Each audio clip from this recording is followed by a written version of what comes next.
expressed in the following are those of its participants and do not necessarily reflect those of the producers and the Six Talk Podcast Network. Also, the following contains mature material and mild language, which may not be suitable for all audiences. Discretion is advised.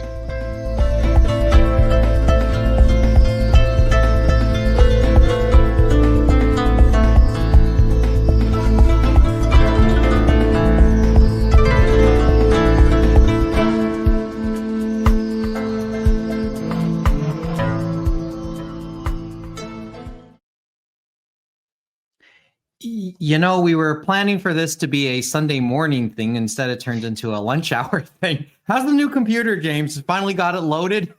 Yeah, no, a lot of updates. Who knows? I probably still have a few bugs to work out and stuff like that. But that's what happens after the old one goes for 8 years and Windows says they're going to stop supporting Windows 10 in October this year. Well, so now I'm into the future. I've already dealt with Windows 11, obviously, at work. It's just weird how they've now moved to a similar style, it feels like, to Apple. You know what I mean? Like everything's in the center. It's not like you're not going to the left and all that. You know what I mean? So these small little things. Yeah, I can. Well, remind me. I'll show you the interface for mine, for my MacBook, sometime. Anyway, it's just James had a little bit of time, and I know it's busy at work for him. So I'm glad we had a little bit of time to chat, and just the two of us, just me and you for an hour or so, and catch up and get his take on certain things. Good to see you. Good to see you, Mr. Alston. Yeah, no, of course. A couple of nice things going on over the last little bit, both sarcastically and genuinely speaking. I don't know. This was one of those. Okay, I'm going to use the same line you used with me 7 years ago when we came out of Podfade and we started Roundtable. This is one of those days where we just hit the record button and just see what comes out of our mouth. Hopefully none of it will see us get sued for libel. Don't worry, I'm sure there's bodies out there just watching the internet for people like us. Oh, sure. Well, or AI bots for that matter. Oh, even better. Well.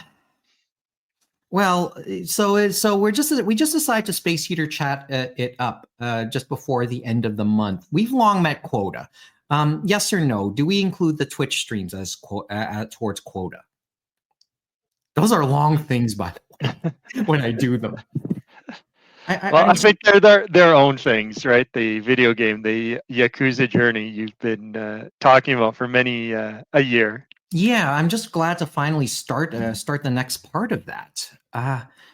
Look, first of all, my answer to that would be yes, because at least it keeps our presence, right? And then we can do something special, and then we can add these things, add the shows again to its normal thing. So my answer would be yes. And when I look at the I make clips of the highlights of various moments playing the games. And right now they're not uploadable to YouTube. So really our YouTube presence sucks still. But I've been able to add stuff to Instagram and TikTok as well as Twitch throughout all that time, throughout the last month. And I think it's worked out. I'm ecstatic if one highlight reel, if one highlight gets at least 100 views. I'm ecstatic. And I tend to be fairly happy if one broadcast on VOD gets at least 40 views before it has to go. It's taken down in 7 days. Those are very, very small hurdles, very low bars, but we're just really starting this part of the programming for Roundtable. 19 years later. 19 years. Hard to believe it's been that long, though, right? Yep. So you have a thought after 19 years, because you've been on this with me the entire time, right? I know we had to get off, or I chose to get off and take everybody off for a chunk of period in the middle of all that. But you have a thought on 19 years of doing this, on and off? It's hard to probably put into words and stuff like that, because I know you've asked us many times, right, over many different podcasts and stuff like that, and it's probably the same words I've said before is that I just happened to pass on by, and you said, "Hey, do you want to hop on in?" And I hopped on in, and I'm still here. Yeah, yeah. And I didn't it's think just, you. as you said, it Wow. was just like us in the old anime club days, basically sitting back and talking, and we just put it out there on the internet for anyone who wanted to listen. Mm-hmm. Yeah, and I have no clue over the years how many have. I know there. I think in the early days of podcasting, because when we started in 2006, podcasts were very much in their infancy, and we did get a bit of an audience at the time. So, some people did recognize me or recognize my voice more like it in the wild, right? I mean, I still Mm-hmm. when somebody did actually recognize my voice at a vendor's table at a well, at a summer at a spring con. So basically at Comic Con, right? At the Toronto Mm-hmm. Con, the equivalent of it now. And I was kind of surprised that somebody would have recognized my voice. The recognition won't be there now. I mean, there's literally millions of podcasts, millions of streams out there, and you do have to scratch and claw a little bit to find your niche, find a bit more of an audience. And I'm on a personal level, I'm more at peace with that, and I'm okay with that. So, and I've told you in private, James, my own motivation for having done all of this over 19 years, right? Over all these years, with the podcast, and now with these video game streams with the Twitch, there will come a point. I am convinced that my demise will come through something like Alzheimer's or dementia. So Oh God. I would like to have a record of a lot of this in some form, maybe to jog my memory in my later years. The good stuff we say, right? Yeah, the good stuff. to jog my memory in later years, and just have something out there to be remembered by, right? If nothing else, not necessarily to be famous, but something for those who I know to remember me by when the time comes, right? I know that's kind of a depressing thought, but I want to have. But if they're so maybe more lighter, if there were moments I really thought made me laugh, I'd like to see them again. So that's some of it too.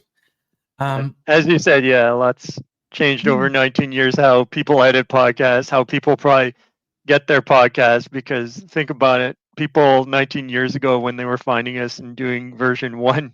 It isn't like now where they're probably listening to the podcast in the car, or they're listening to it on their phone and stuff like that with the headphones in while they're on public transit or walking around, right? So it's a crazy different world. It is. Now, as for the stream itself, I'm still trying to understand a lot. We are on StreamYard to do this episode. I'm still trying to understand OBS just a little bit to be able to show web pages a little better. I know there's ways. I have to look it up. It's not as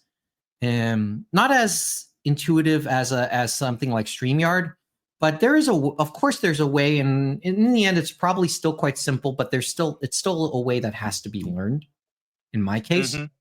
And I'll get to that eventually. I think the thing was, maybe this was also part of the hesitancy of doing this. When I said we'd be doing this for 4 years, I wanted it to be perfect, but realized, okay, it won't be. So let me just do something that get to a case where I can at least be comfortable. And that's what the point we got to in the last month or so, since February, and then basically the last month. So let me get to that. Let me figure out a way to multi-stream a little bit.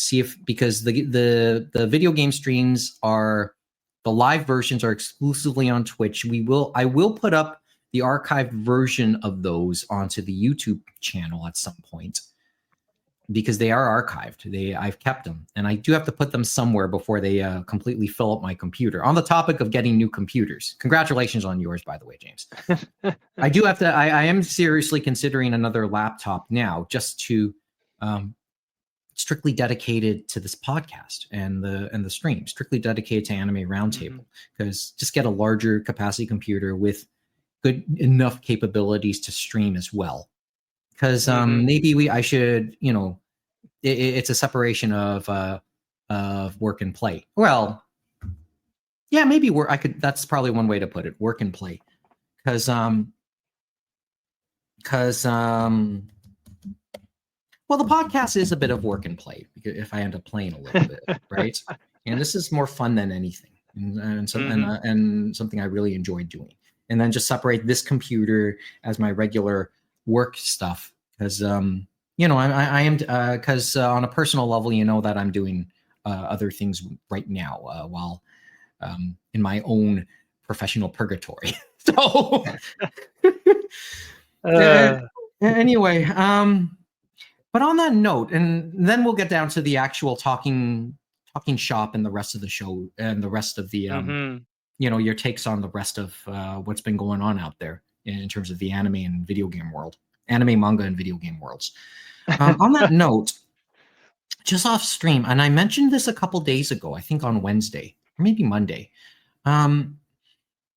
While coming back from doing some skating, because that's something I've also taken up. I went through Mervis Village with a friend, and stumbled onto a store, and I knew this had existed. I was aware this existed. I just didn't know specifically where.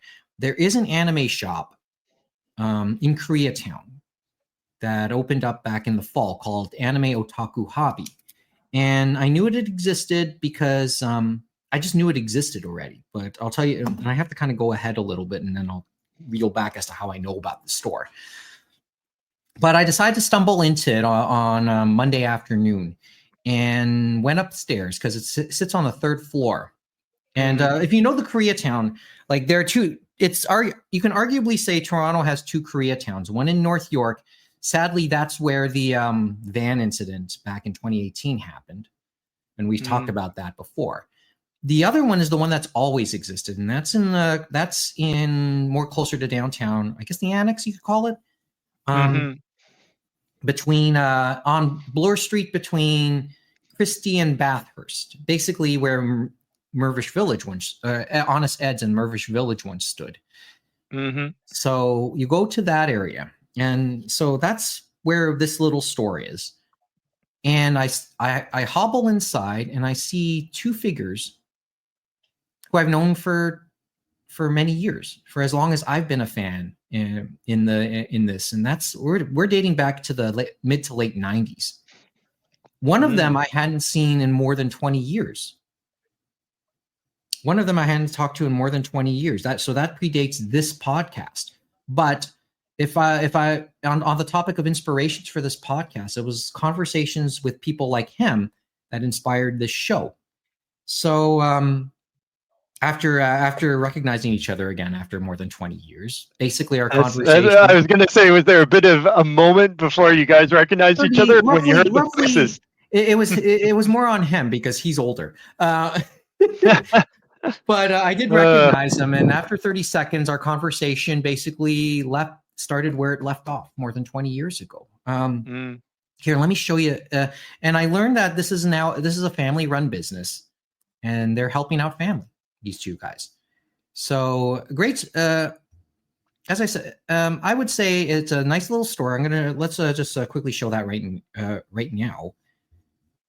A little store called Anime Otaku Hobby on Bloor Street in Toronto. There's the website. In terms of what it has, I guess it's what you normally see in stores like this these days. So models and there's cards. Pokemon cards, Magic cards, but yeah, the figures and stuff like that. I know some others definitely still have some manga and stuff like that. The Blu-rays and DVDs, unfortunately, they've pretty much went online only. It feels like, doesn't it? It's like it doesn't sell in the stores like it used to. Yeah, it's almost become a bit on the passé side. But it's about the merchandise, as we know, and that's a key thing. And it's kind of back to the future, right? So this is what it looks like. And this is where they, this is how it looks to them now. And in one sense, it's not too different in terms of what you have. But the one thing that impressed me about this place is its social space. So it's a pretty large space they have for their store. the number of products is probably run of the what you normally see in a lot of other places. And they always tell me about the difficulty of trying to get stock right now, which isn't and if you keep up with trying to get with stores and trying to get Pokemon cards and to a lesser degree model kits like Gundams, you probably know the whole bit about trying to get stuff right now. It isn't the easiest thing. And so they've told me their stories about trying to get stock. And I'm pretty sure, and I know if Terry and Anthony, if the Comic Den brothers were still in business, we'd have a similar conversation with them too about this type of stuff, right? So there's it's a different world, as we know, especially with how Diamond has ended up in the ditch recently and stuff like that. So a lot of those independent comic shops have had to look elsewhere for distribution and other things, right? So it'd definitely be a crazy different world compared to when they were operating. Yeah, but this is it. But one thing that struck me about this place, and I visited it when it was almost empty, but I know the potential for this place could get really lively, and I know they've had a number of social events in it. There's a large space in it. You can have events in there. There's a large potential like quasi event space or quasi gathering. I know a lot of with the cards and stuff like that, whether it's the anime cards we just saw there, with the One Thing Pokemon cards or even Magic and all that. Some of those places have those social aspects where they have different events, maybe once a week to either play or to trade, you know what I mean? So you can trade different cards and things like that. So there's a lot of that. And then it kind of helps bring different people in, right? And so that definitely helps. And and you can't do that with figures, right? So the card games definitely help and stuff like that. But they have those two. They have the potential to do that. And I know maybe that could be the mentality there once in a while, but it has the largest such space I've seen yet. Mind you, I haven't been around enough to know how this goes, but that was a pretty good space. It was great to touch base with these two brothers. I will tell you, if you are into the history of fandom, especially in Toronto, you will get a lesson of it going here and possibly talking with those guys, because I love to say I've seen a lot. I can safely say these guys have seen 10 times more, or X times more than I have over the years, right? So in many ways, my conversations with people like these guys influenced a lot of the way I'm talking to many of you now, right? So trust me, James, I know you knowingly haven't met either of these brothers, or maybe you've probably seen at least one of them in passing, but you probably didn't know who they were. I would tell you right now, you would have a fun conversation with them. You would have an interesting conversation with them. That's how much I enjoyed those chats with them over the years, and it's kind of cool.Maybe a chance to start those conversations again. So Anime Otaku Hobby sits, I forgot, I'll give the exact address here. No, I'm not being paid by them, but Anime Otaku Hobby, 627 Bloor Street West, 3rd floor in downtown Toronto. Okay. Well, at least it's nice to see there are some other stores that are still trying to go at it and stuff like that. We've seen it with different video game stores, but also with the stores, with the hobby type stores in anime and comics and stuff like that. Because remember 20 years ago in like the DVD bubble and stuff like that, you could go downtown Toronto and just walk through the downtown and go to those different places on Yonge Street, whether it's Harry Tarantula, 1 Million Comics, then head to Chinatown to see Anime Extreme, head to Mervis Village then because it was behind Honest Ed's for beguiling and stuff like that. And there's not as much left anymore and stuff like that. It's like there are still things, as you said, the one we just mentioned. There's still Navito World, which is on Danforth and stuff like that. And beguiling still going along on College Street near Spadina and stuff like that. Anime Extreme moved a few doors down. Yeah. And then I know obviously Harry Tarantula is still in business, but they had to move way up Yonge Street closer to 401 and Yonge Street. And they've changed their business dramatically, as probably Kevin has said and stuff like that. Like they still have some of their old stock, I guess, left that they couldn't sell of anime and manga, but it's mostly moved to kind of similar to what we've seen with the story you just talked about and stuff like that, with the cards and even the figures and other things in the nerdom. Mhm. So there's just something worth mentioning. Okay, do you want to just quickly, do you have a thought on the stream for the first month of the video game stream? Since I haven't had too many chances to talk to you about, or talk to any of the others about feedback on the stream. As I told you, I have to watch more of the recent ones and stuff like that because my mind's been a blur this month and probably next month. So just like the back of just as my background is a blur, it's like my mind's probably been a blur. That's good. But no, you gotta start somewhere, right, Mike? So it'll work itself out, and it takes a long while and stuff like that. And you never know what's gonna make that viewer count spike, right? Or you never know what the algorithm's gonna do.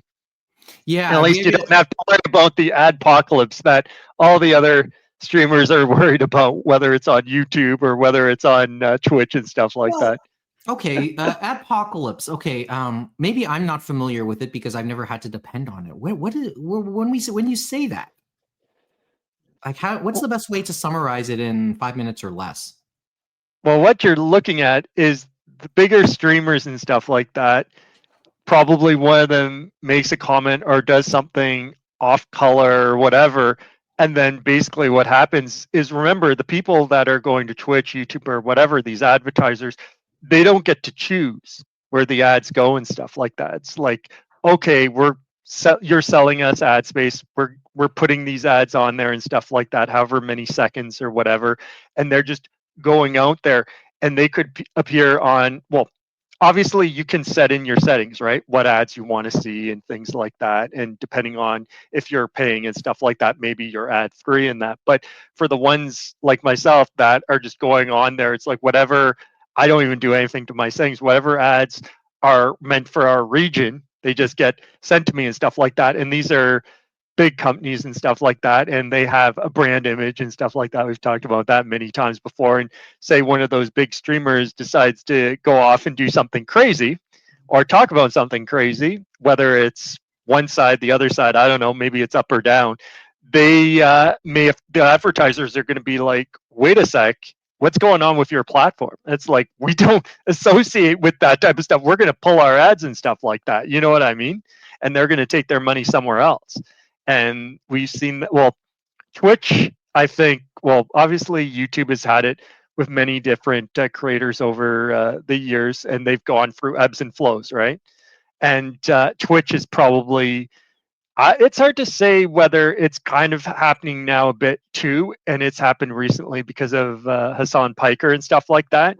So he's definitely been an interesting character along with some other people, and Twitch is kind of felt like they've been behind them, and some of the advertisers, because of the world we live in, are kind of like, we don't feel great about this and stuff like that. So they've been feeling a bit of it now too.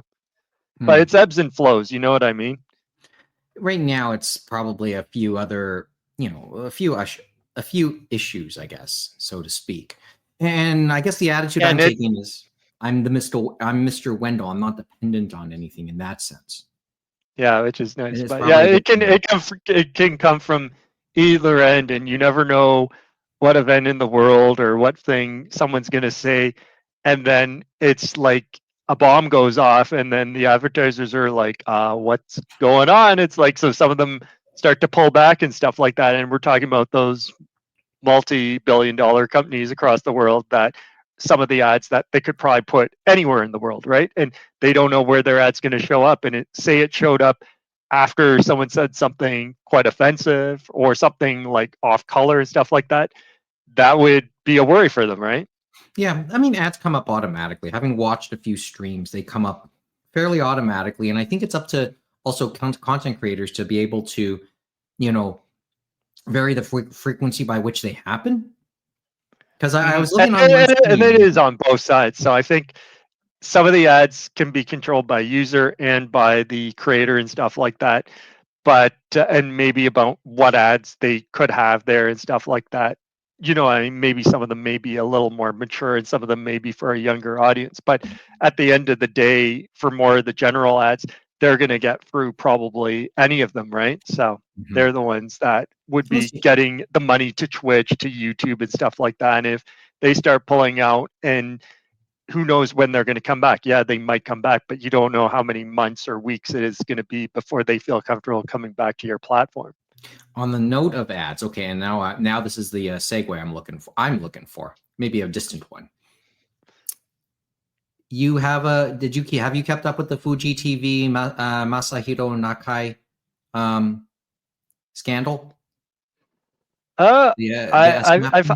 I've heard a bit about it and stuff like that. I've heard that they've had issues because obviously, as we know, with Japanese TV, and we see it. Well, you don't see it now because they cut those parts out of the streaming of the anime and stuff like that. But remember when we used to BitTorrent and stuff like that, some of them would keep in between like the openings and the endings. It's like, here's our sponsor for our program. So Japanese TV would rely heavily on these sponsors for live action and anime and news programming and stuff like that. And they still do based on how they run things over there. So it's a big thing that this scandal is kind of a similar thing as you were saying there, that they're just, a lot of them are saying, nah, we're not going to put any money in Fuji. We're going to go to other networks. And there's still some programs that are going to be sponsored and stuff like that are big and stuff like that. I forget which ones, but Bandai I know is still sponsoring maybe a few of the big ones, but there's still a number of slots, it sounds like, that are just going to be aired without a sponsor. And that'll be interesting to see how that affects them, because they definitely got a very big black mark on them.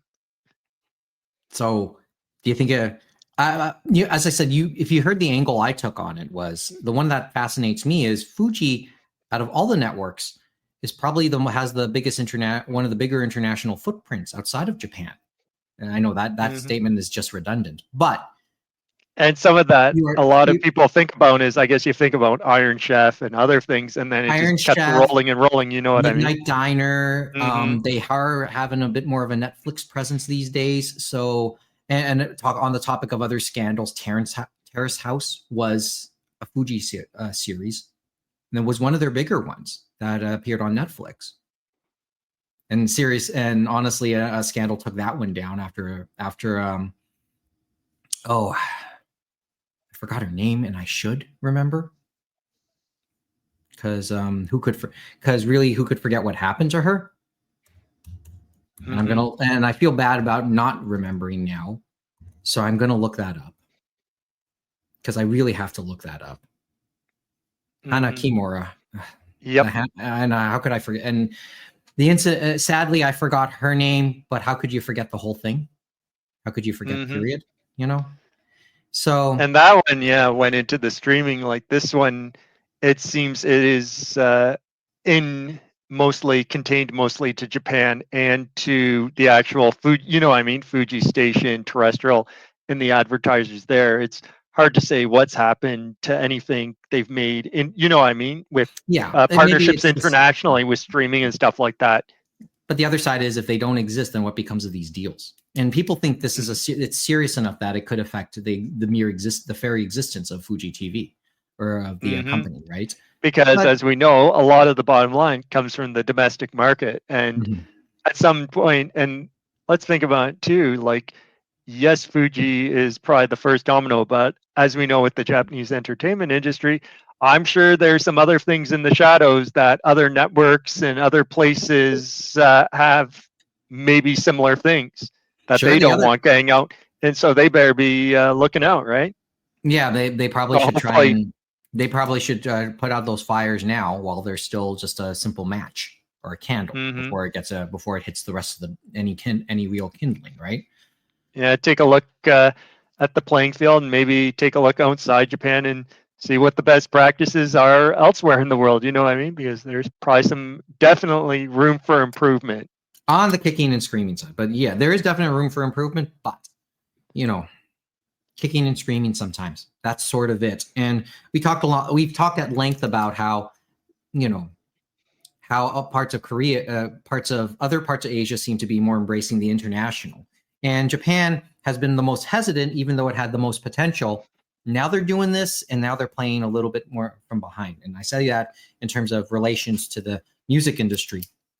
I mean, Yeah, we had you that you discussion guys earlier. had talked about that, and I know you had made mention of it. And I still don't have like the biggest up, but it gave me pause for thought while I was driving to work a few weeks ago, and they were talking about that Rogers Stadium that they're putting up at Downsview and stuff like that. Which is where For the this, Blackpink concert and will they're take going to place. put some big works and stuff like that, like big acts and stuff like that. Like Coldplay is going to be there. I think Oasis is going to be there. It's being built specifically for Oasis, I think so. Mm-hmm.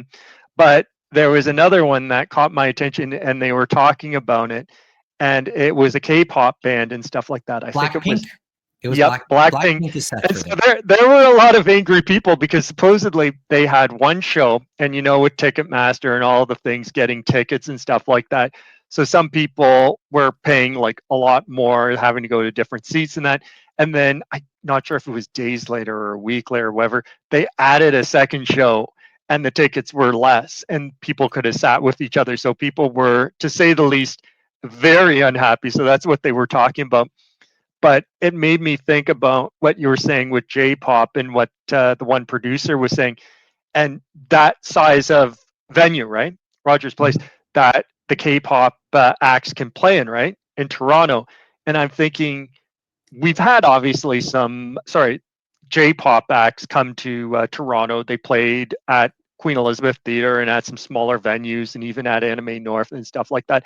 But I can't imagine one playing at a venue of the Roger Stadium size. You know what I mean? Or the butt stage size, like a K-pop band. Well, the only exception could be One Ok Rock, and Squirrely has made it a point to mention to me they'll be playing at Budweiser stage. Okay, when they make their appearance here in Toronto later soon. I don't know. I forgot exactly. But I guess in a way it's fewer and far between, right? Because we can only name one. But if there's someone out there that thinks they can come and play a bigger venue in Canada, let us know and stuff like that. And that's not to say, like, there are definitely other international acts, even from India, that have really started to come to Canada and play in BC, in the Toronto area and stuff like that, for the expat community and stuff like that, and even other places. Well, okay, not to hawk my where I used to work, and I haven't hidden it in the past, but a few of those acts have been at the theater at Great Canadian Casino Resort in Toronto at Woodbine Racetrack. So a few of those have been there. That's, of course, where the ITZY concert took place last year. There are a couple of K-pop acts actually set for GC Toronto as well.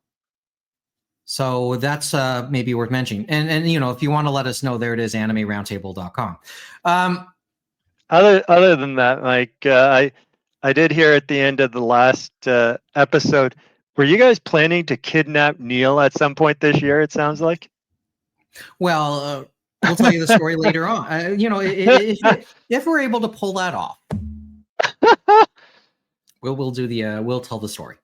Oh man! But 19 years on, and it's been a few since we've had Neil on. And remember that very first episode, it was just us three chatting around the table, right? So hearing from him, and I'll state it again. Neil admits that he doesn't keep up as much with the Asian pops part, but he is still very much a geek, and he is always full of opinions. So there's always going to be something to talk about, right? We won't be amiss for a topic. No, and regardless of how off topic it gets from the anime side of it, I think it would still be interesting regardless. So there's there's a thought for you right there. How long? We've already talked for 35 minutes. How long do you have today?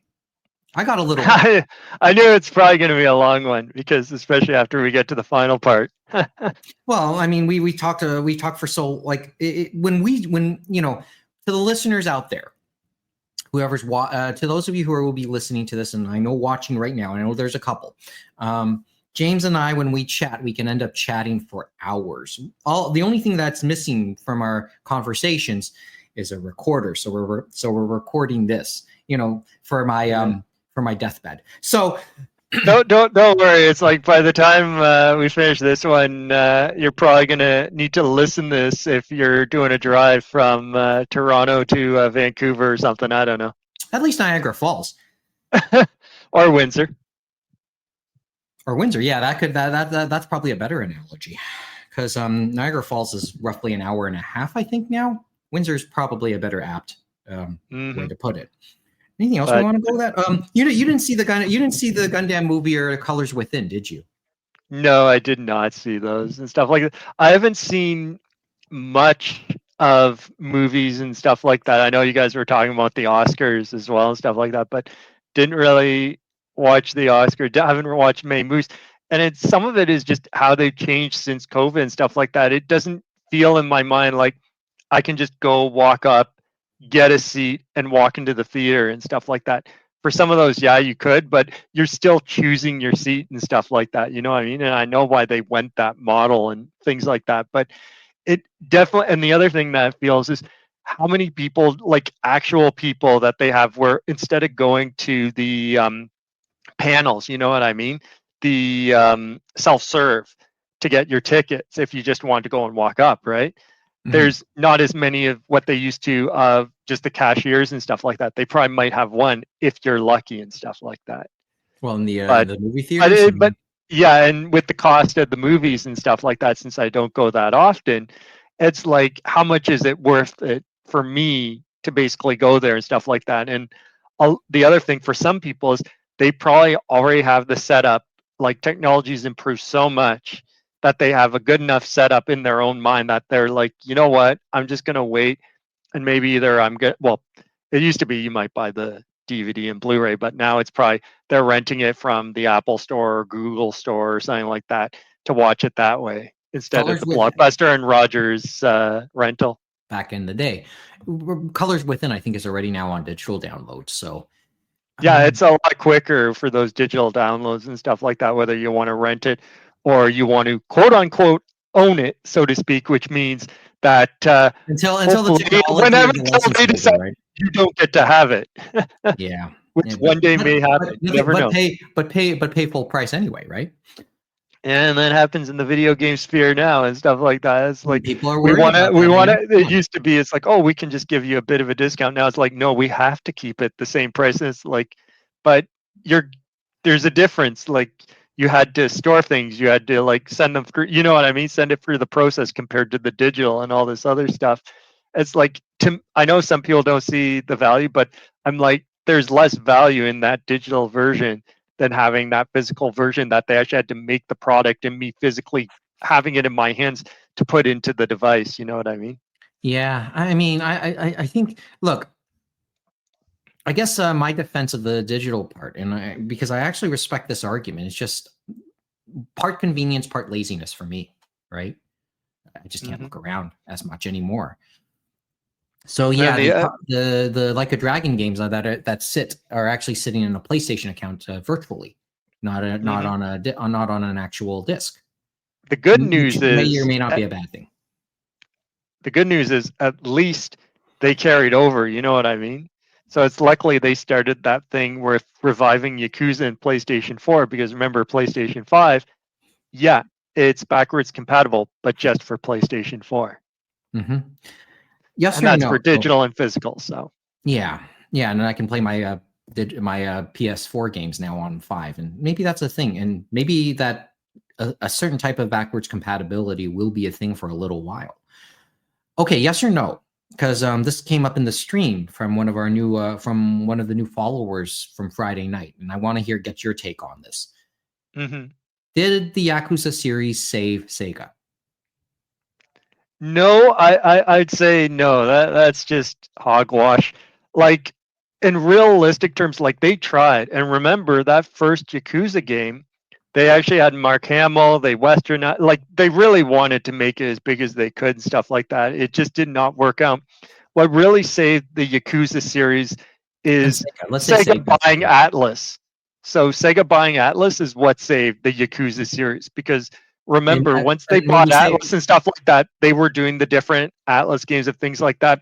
But then the localizers and all the people that worked on the Atlas stuff, they then took over Yakuza and those type of games and just kind of got the ball rolling and stuff like that. And they're the ones that built that fan base. You know what I mean? So the they saved the Sega, they saved it for Sega and stuff like that. Like, I think like Atlas has been a boon for Sega and stuff like that. so it's not Yakuza in and of itself, but what another acquisition did for Yakuza, and in turn Sega throughout the rest of the world.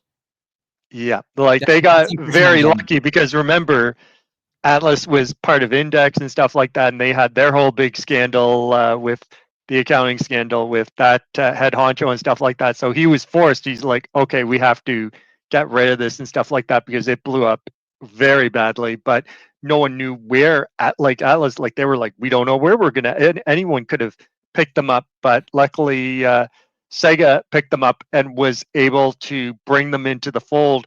And then they were able to, like, best practices of both work together perfectly and stuff like that, even in the West and stuff like that. So they had those games and stuff like that for 3DS and all those other things. But then once they got into the bigger games, there was kind of help from the Sega, but it also helped on the localization end for other games that Sega wasn't doing as often, because they were more focused on the Sonic and the other stuff, which they were good at. But Atlas is like, hey, we've done Japanese RPGs, Japanese style games and stuff like that. And they were able to bring Yakuza up and stuff like that, and bring it to the consciousness of people that, you know what I mean, that had followed Atlas for many years or over a decade. You know what I mean? Okay, fair And enough. they knew that there was a quality behind it. You know what I mean? Because it was the Atlas people.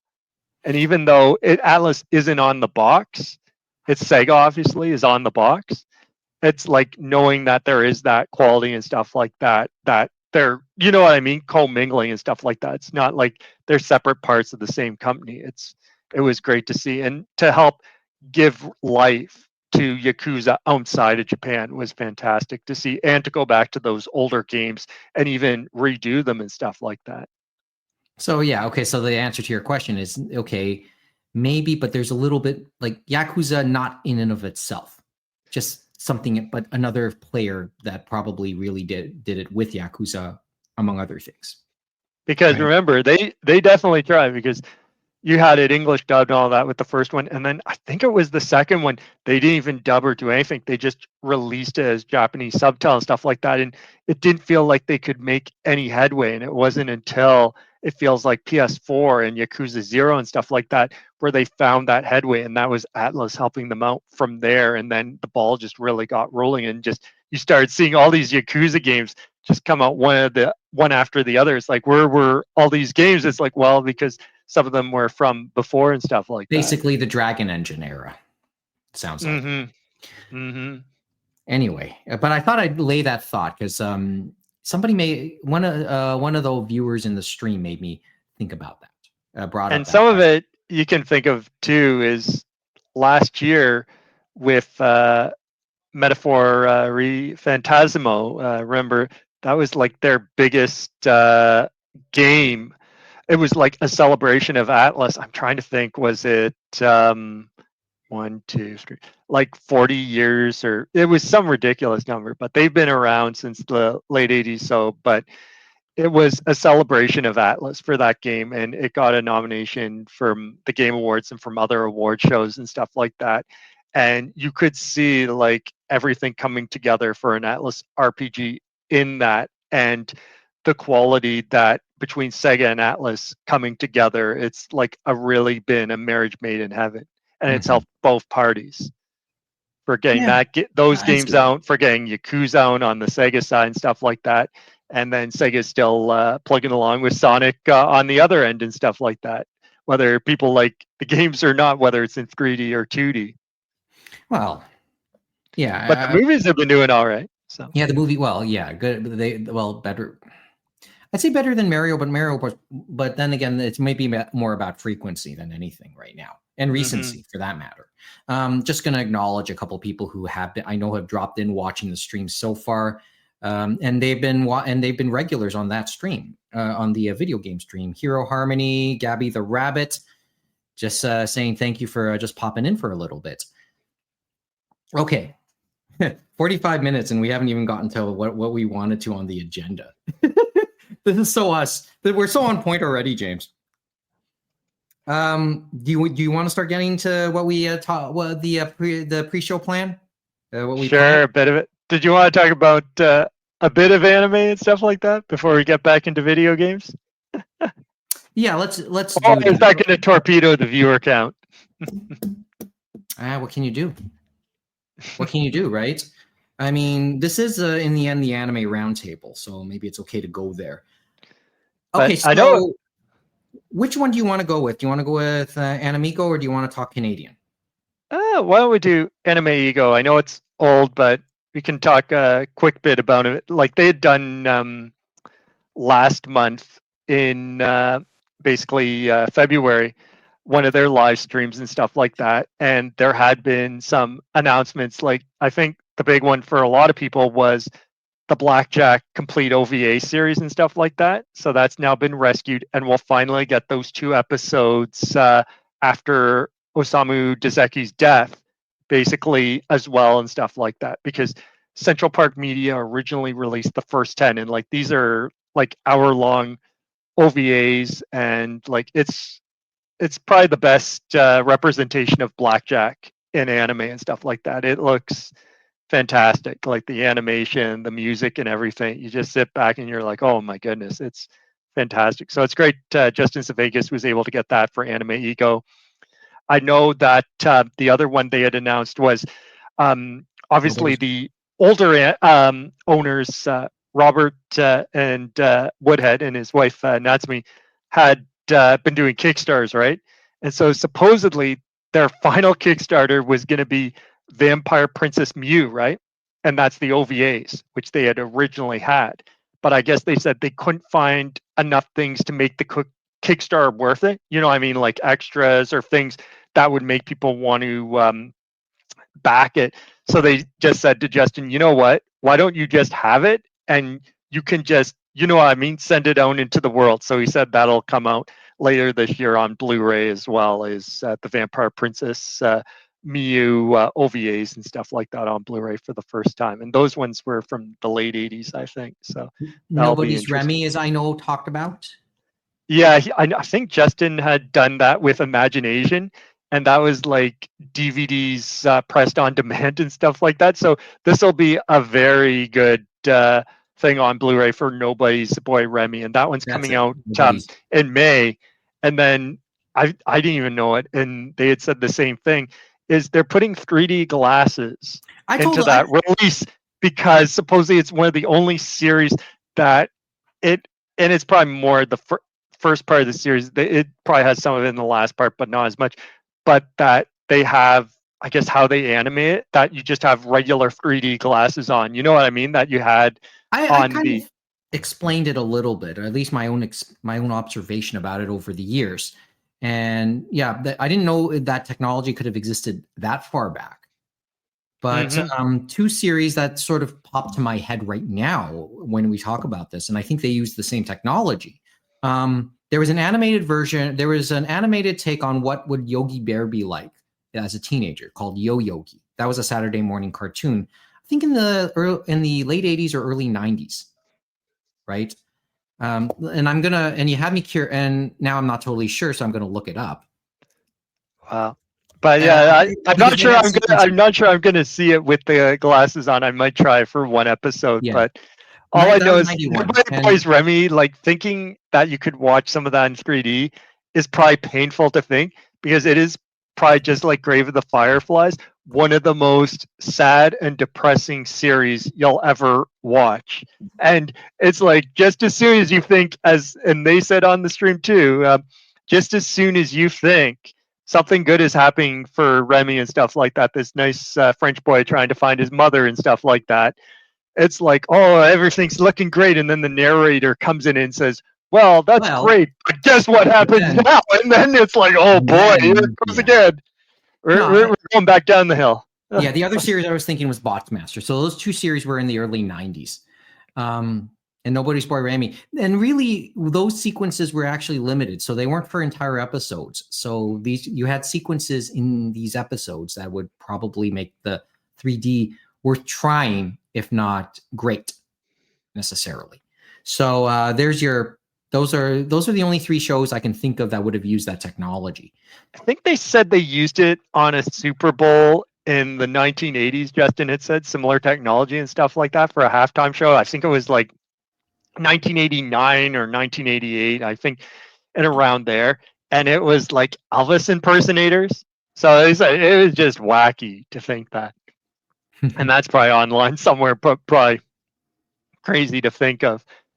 But the other thing I know they did have quickly, the two other things was Romeo's Blue Skies is going to come to Blu-ray in June. And that's important because I think that's the first physical release like in North America of World Masterpiece Theater anime. You know what I mean? And that's a newer one. So that'll be interesting to see come out and stuff like that and see how that fares. And we'll refer to one other title, but indirectly in just a bit. And it ties in. And then I guess the last thing is they had talked about, so Justin Savakis had been Full doing... Moon, yeah, and then Full Moon, but that's another thing. Yep. Yeah, they had announced that before. I know we had talked about, but yeah, it got a release day. It's going to come in the summer and stuff like that. And they're going to do that in 2 sets. And they didn't confirm exactly, but they said they might have been able to find the rest of the dub for Full Moon, stuff like that. So that was done by Ocean in Calgary, of course. So it was the Calgary studio, Blue Water Studios did that. But basically Visit originally released, I can't remember, it's like 7 or 8 volumes, so it was kind of half the series, and that had sub and dub. But there was a question whether they dubbed the rest of the series, the next half of it. So hopefully the first part will be that part that's been released, and then that second part we're going to see maybe they found the dub. If they did, that's a great find for them. But they've been known to do that with Discotheque and other places. Yeah, and then the other one, Media OCD. And from our standpoint, this is the documentaries, the talk for us, right?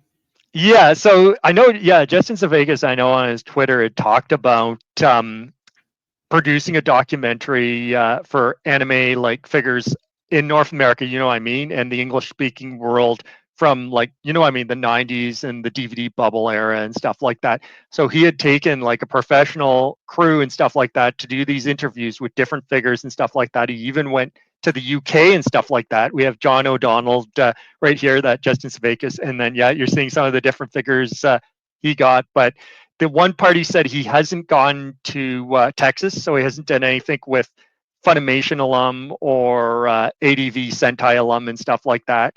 But he's still gotten a lot of footage, and he wanted to make into a documentary and sell it to someone because there was kind of that space for a bit of time where they had these unique documentaries, whether it was in video games and whatever, that could sell to streaming services and stuff like that. But as he said, it disappeared.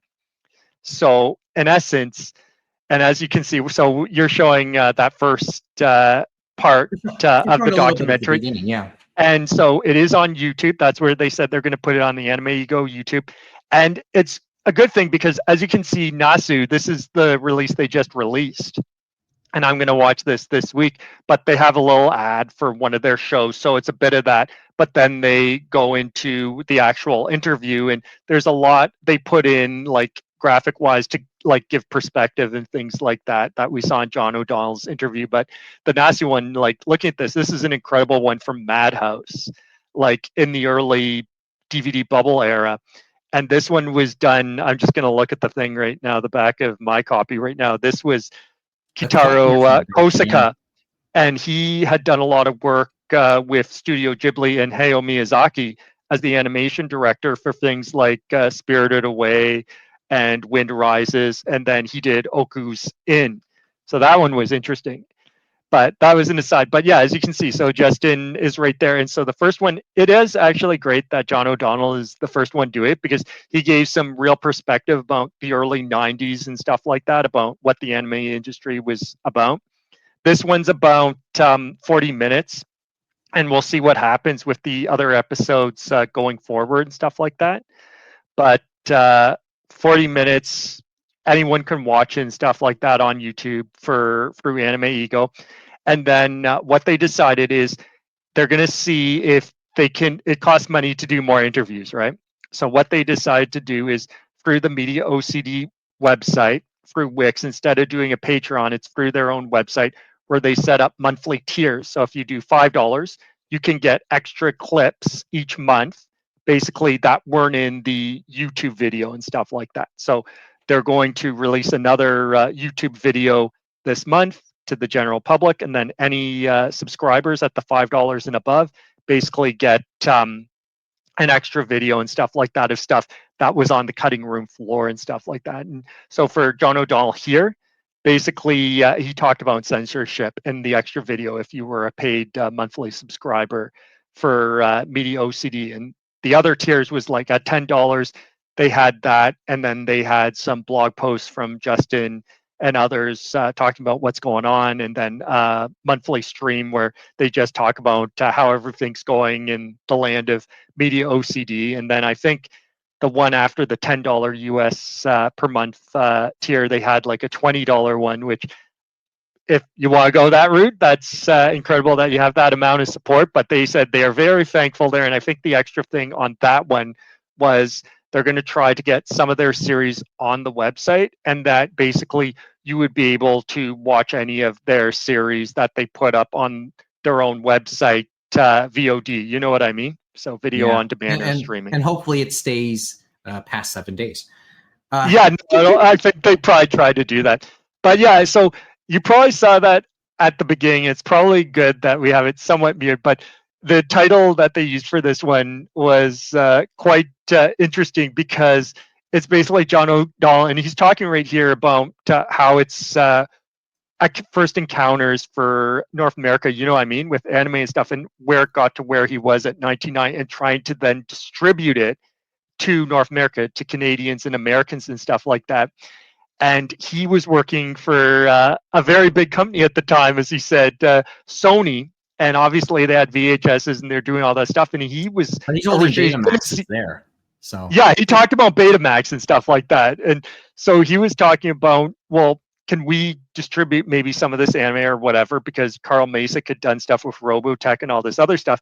Like through you guys, it's like you have some things on your side.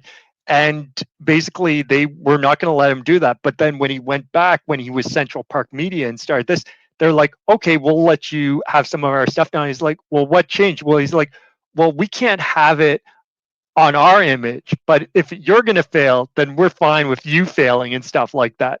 Because basically they saw it as low culture and stuff like that. And it was kind of like with the wood block carvings, remember? Way back in the day and stuff like that, with that first content, which was considered, low culture. But then everyone was like, oh my God, this is great and stuff like that. So it was kind of that thing. And even that, it took many years to permeate, because we saw how long it took till they got to Cool Japan and kind of looked at their pop culture for anime and manga and stuff like that. Because even when we were in that DVD bubble, some of it was seen as low culture and stuff like that, not something they wanted to portray to the world. It was like more the traditional arts and things like that, right? Right. Well, it's kind of like sushi too.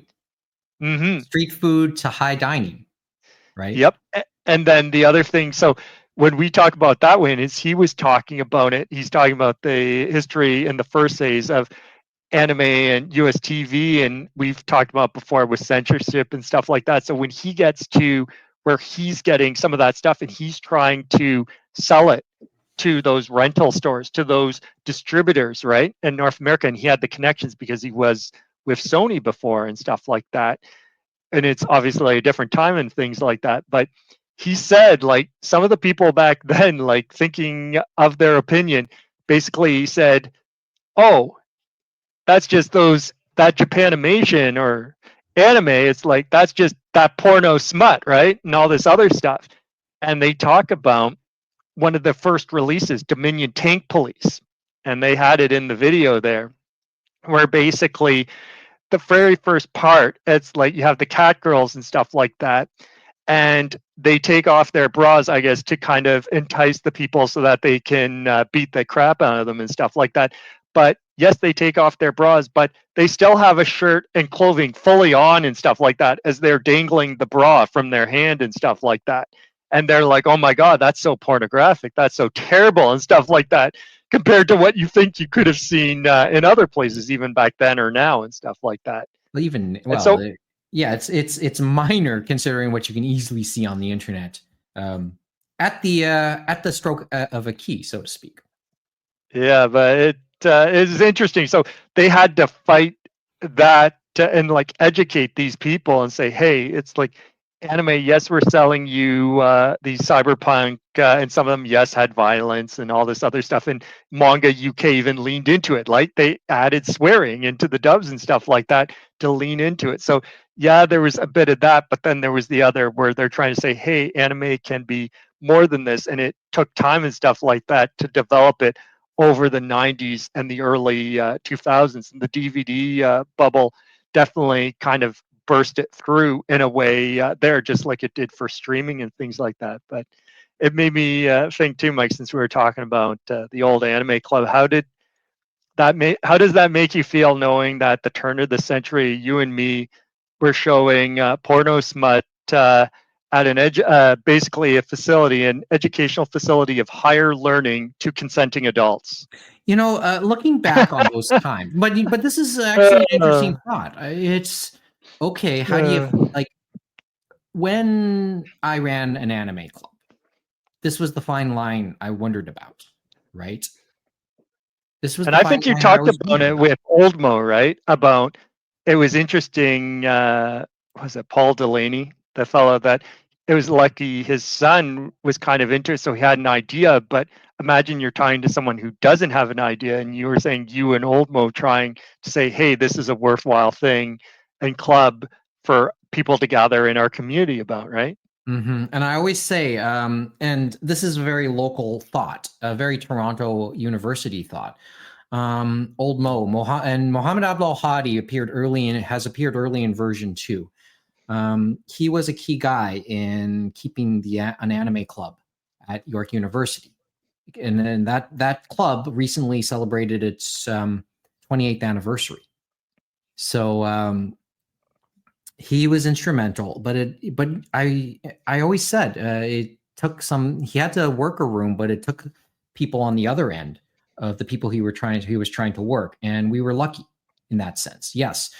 And I'll quickly preface this, and this is sort of an article I wrote as a love letter to the club recently to remind them of that past, because many of its current members who are there now, who are in their early 20s, late teens, don't know this story. So they asked me to tell this story a little bit to them. Paul Delaney is a professor of astronomy, and he's a retired professor of astronomy at York University. Let me pull up a picture of him. But we need at the time, people like him were a godsend in many ways, right?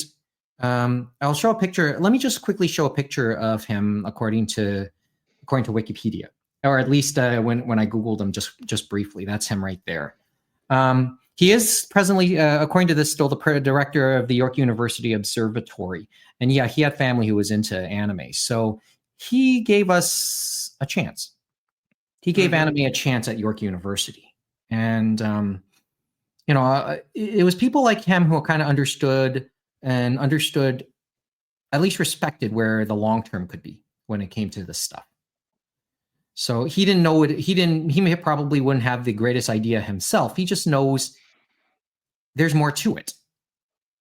And I think he saw it through the eyes of his kids, his son specifically, who was a member of that club and was a student at York University in later years. Mm-hmm. So we were grateful to him. And in many respects, a lot of what we're seeing now, a lot of what we do now, I can trace Paul Delaney a big role in that, because otherwise we would have given up on it, and none of this probably would be happening. At least not the anime roundtable, right? So I thought, yeah, let's acknowledge him just for a second there. Mm-hmm. So, but no, it was good, like, to get over those hurdles. But as we say, time is like a pendulum, right? It swings back and forth. And it's funny because I was looking at social media, and it's like, obviously, even though I'm not on social media, you can see a certain pulse and stuff like that. And as we said, there was an uptick in video games and anime and stuff like that with the pandemic and stuff like that, and different newer fans and people that were looking at different things in anime. And it sounds like it's interesting that some of them have explored other series and stuff like that, and that's great.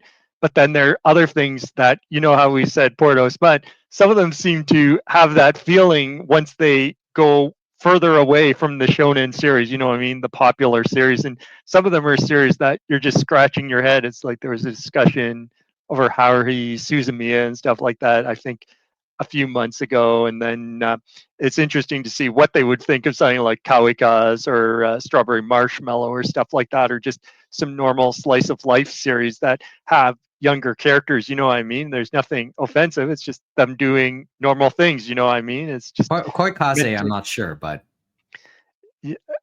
Well, I'd love to see what their thoughts are, because there's nothing really offensive in that series and stuff like that. It's just it's definitely something that'll make you think and stuff like that, because of what the content like is. there's a lot of taboo, but Mm-hmm. And the thing is, that was a Genyon series that was subbed and dubbed, and Genyon USA basically was on the committee, so that's why it got dubbed. And it had some actors that are still very much active, like Patrick Seitz did, and Stephanie Say were basically the two main leads and stuff like that. Michelle Ruff was one of the friends of the main character that is kind of like the substitute for us, the audience, because at one point she's like, what the heck is going on with you? Like, what are you bleeping doing? Stephanie Say, I will say this about her. Stephanie Say, she signed my copy of the DVD, and she said in it, I remember, and I remember this so distinctly. She wrote in it, best series ever.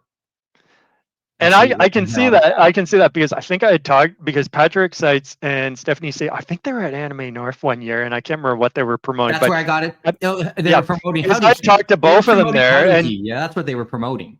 Yeah, I talked to both of them, and I think I talked to them about what was it, that series, and they had talked to other interviews and that. So it was that one was done by now I forget who did, but it was one of the ones that Genyon usually went to. But that series, basically the producers of the dub and all that, and the director, like, they all got together and they talked to the actors, and they knew what they were getting into with this series, and they knew that the content was adult and stuff like that, but it wasn't offensive and stuff like that. And they definitely took it on and stuff like that. And so, and these one are actors that, voice actors that are still going on, and probably people that are newer to anime would recognize. So you'd think it's like, well, hey, if these other people are going to these different series, it's like they aren't all complete garbage and stuff like that. It's like we said, remember the one Anime North, I think it was the first one when we were at the Doubletree Delta, where it was the Yaoi room, remember, was in the New York room where we're going to be this year. And that, yes, they had a thing where they were just checking ID to make sure people were 18 plus.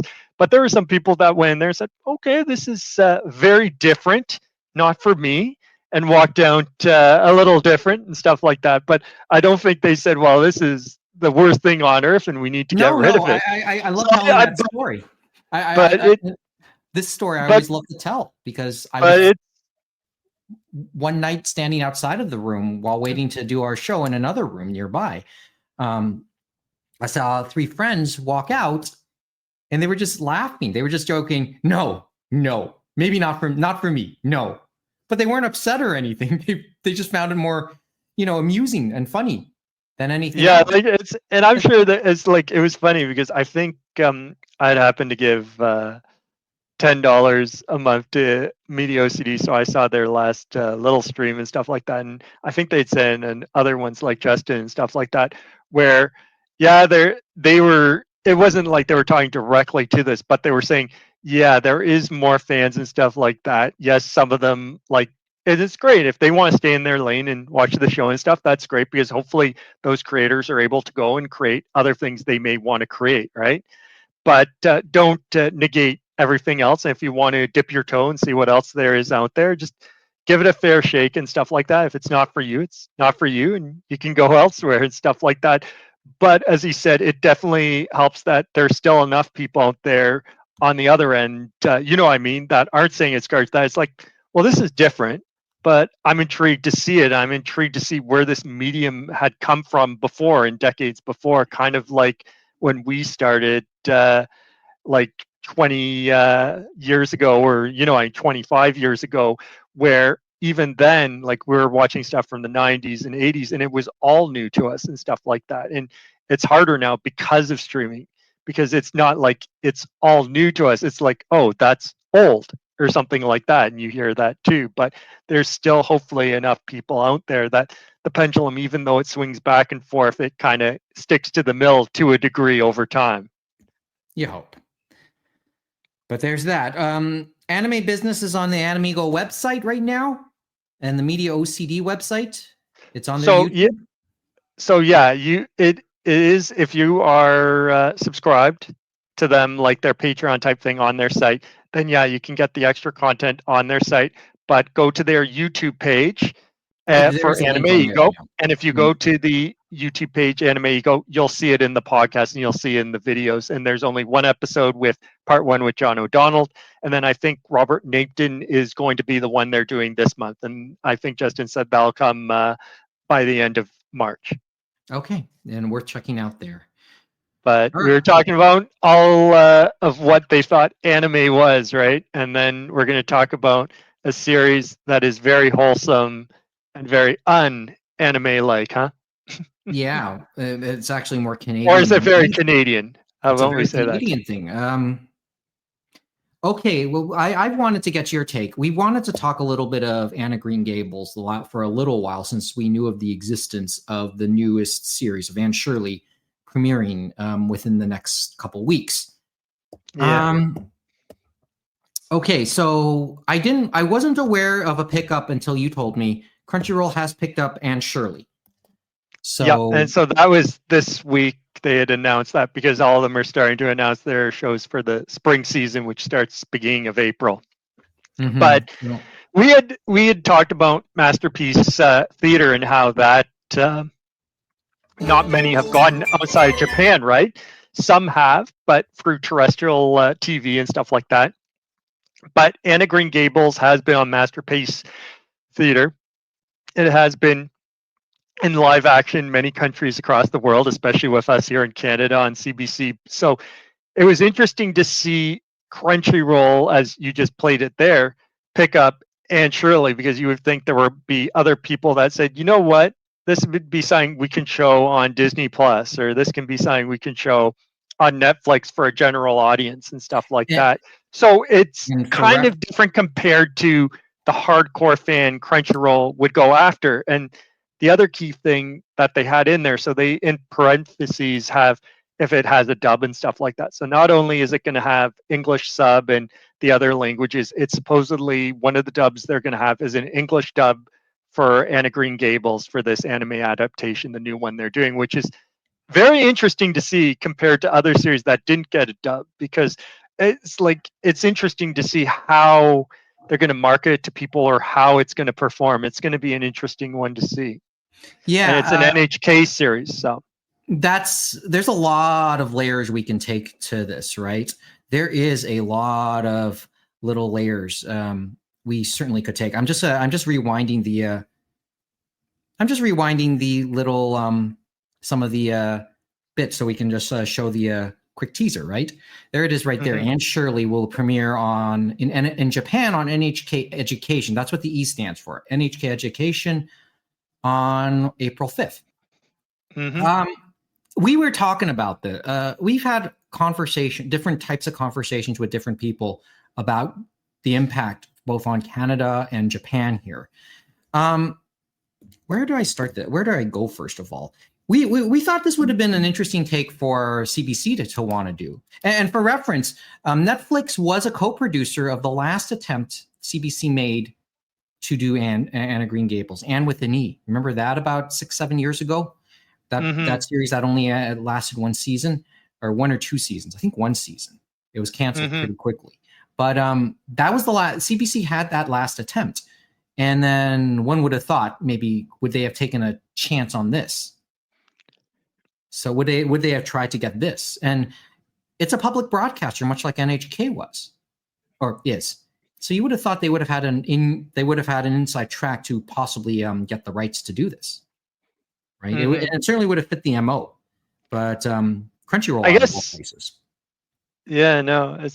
So maybe they're trying to expand their horizons, as we like to say, or it was a package deal, or who knows. But it's interesting. We'll see how they do with it. But they must have some good feeling about if they're going to do a dub with it, and that's if they produce the dub. So once we finally see the dub, probably in April, it'll be interesting to see who's voicing and stuff like that, because if we're seeing the Texas voices and stuff like that, it could be a likely scenario that it's Crunchyroll basically dubbing it themselves in-house in around Dallas and stuff like that, maybe with some voices from outside Dallas that they can bring in or do remotely and stuff like that. But if it's voices that are more either California based or maybe even per se ocean based in Vancouver, then maybe whoever the licensor, I would assume it's NHK, maybe they had a hand saying, we really want to get this out there to people and we're willing to do a bit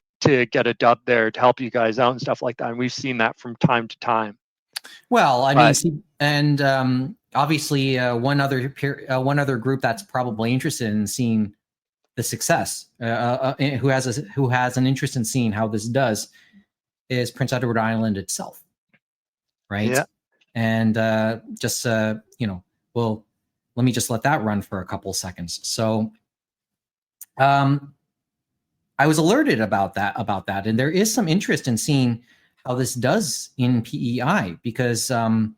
I love how they're doing that. That one thing from the image was basically from them going in the winter, and you're thinking to yourself, who's going to Prince Edward Island to see Anne of Green Gables in the winter? And I know she's probably based in PEI, but I know a lot of them definitely come in that spring, fall, and summer tourist season and stuff like that, because I've been to Green Gables and stuff like that. And for decades, they've had, yes, the French and English, but they also have Japanese there because it's been a special part of Japan and stuff like that. And some of them have made the trip over to PEI and stuff like that, which is incredible to think, because think of how you even get to Prince Edward Island from Japan. It's kind of like the creator of Vinland Saga.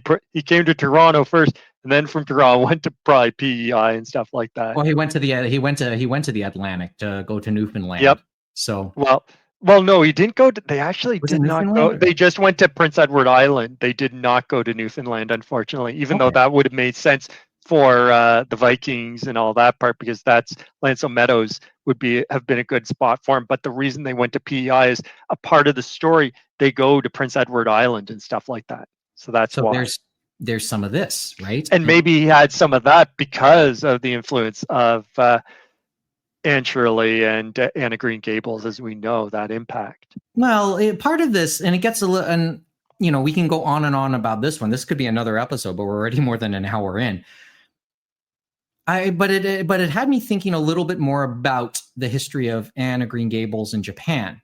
And I know we've harped on it before, and we're likely to harp on it yet again in a future episode. But Anne of Green Gables does have a very long history and its mainstream appeal may predate that of its mainstream appeal in Canada itself, because it was translated into Japanese around the war, just in the war years, and came out in the immediate post-war years, and it became part of the regular Japanese curriculum. So that's why, and that played a big role in some of the impact, some of the Japanese impact. There's a nice little story about, and in recent years,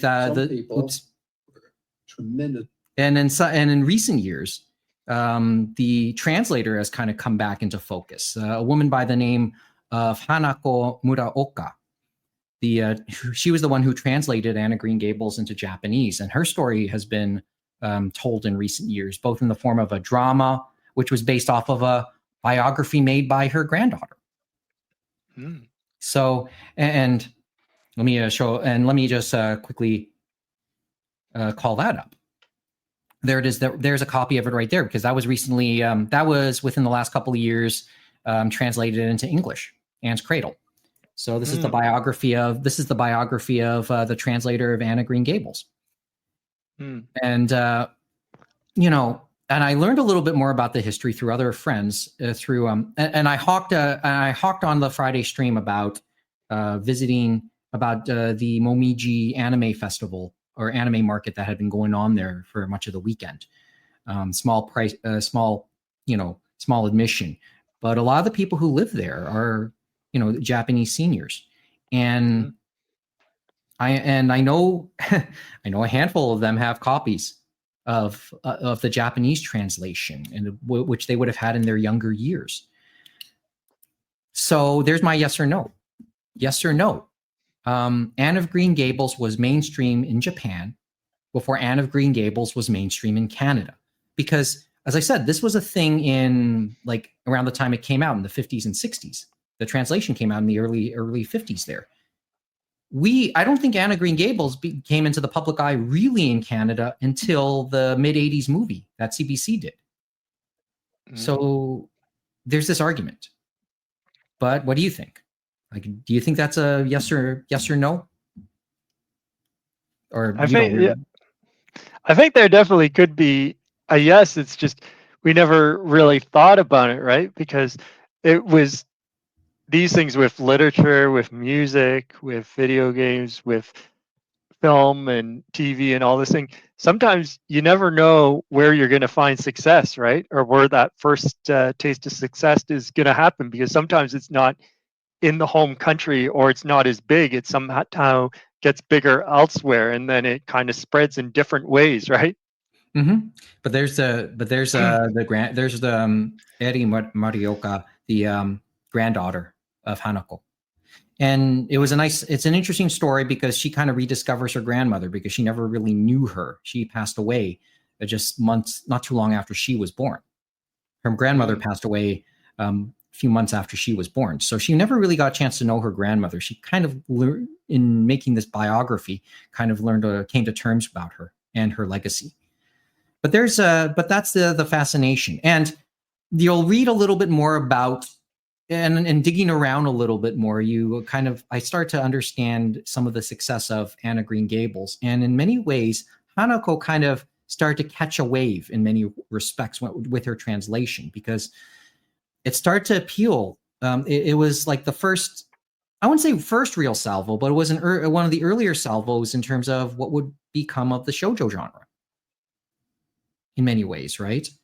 Like, she kind of caught on to the up and coming shoujo appeal that was starting to make itself known at that point.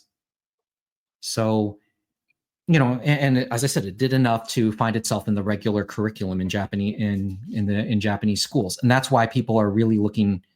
As I said, PEI really is hoping for its success. I'm sure they'd have nothing against seeing this on CBC.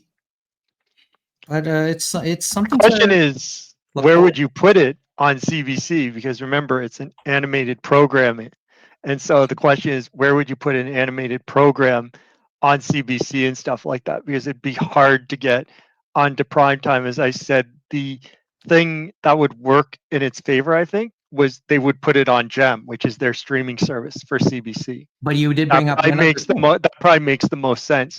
And if they were to put it on TV, they would probably need it dubbed, as we know, and stuff like that. So, and then we wouldn't. But then that could lead to a few other issues. We kind of talked about that. The problem is, if you just want to put it on Gem on streaming, it then comes into the issue of Crunchyroll, right? Because they kind of want it on their platform and stuff like that. And we've seen that with series. I know, for example, G Kids licensing certain series. Was it Datadon or whatever? And I think it's like Witch Time is another one that's coming up where G Kids is licensed it, they're dubbing and all that stuff, but it's on multiple streaming platforms, right? So it's like on Netflix, it's on Crunchyroll and stuff like that. And so even though it probably brings people to the platforms, it isn't their show, as they like to say, and stuff like that. They can't get the full slice of the pie. So that's probably the thing of why they wouldn't exactly, even though CBC would just be for Canada, yeah, it's like it probably still wouldn't be great for them. They still wouldn't like that. Worth remembering, though, it is worth remembering two other titles that kind of made its own waves that started with CBC: Schitt's Creek, Kim's Convenience. Mm-hmm. So who knows which way this could go? Like, really, who knows, right? And for reference, CTV has had its hand in Anne of Green Gables too, because a movie that they did, I think, almost 20 years ago, kind of followed up with Megan Follows once again playing Anne, because she was the star of the 85 version. That's another story altogether, though, right? Yeah, it's nice to see something a little something different out there and stuff like that, and we'll see how people react to it. But it's not that, as we said, those masterpiece theater, like not all of them made their way out and stuff like that out of Japan.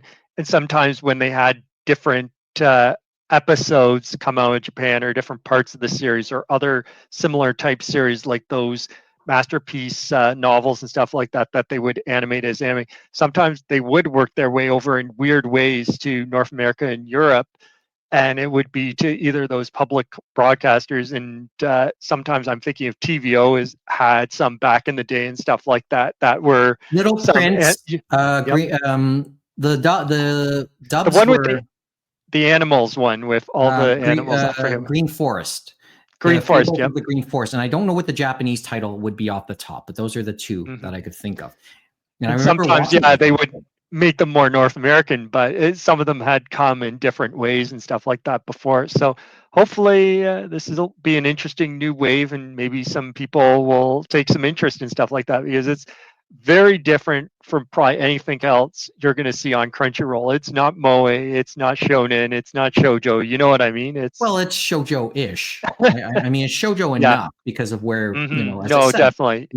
They're obviously they'll have the elements in there. We know that. Yeah, but I mean, it's the elements that kind of it caught on to, probably, in terms of it, and that's helped its popularity back then. Has shoujo evolved in the 70 years since? Of course. But it's probably worth looking at maybe starting to understand the Western influence on the shoujo genre.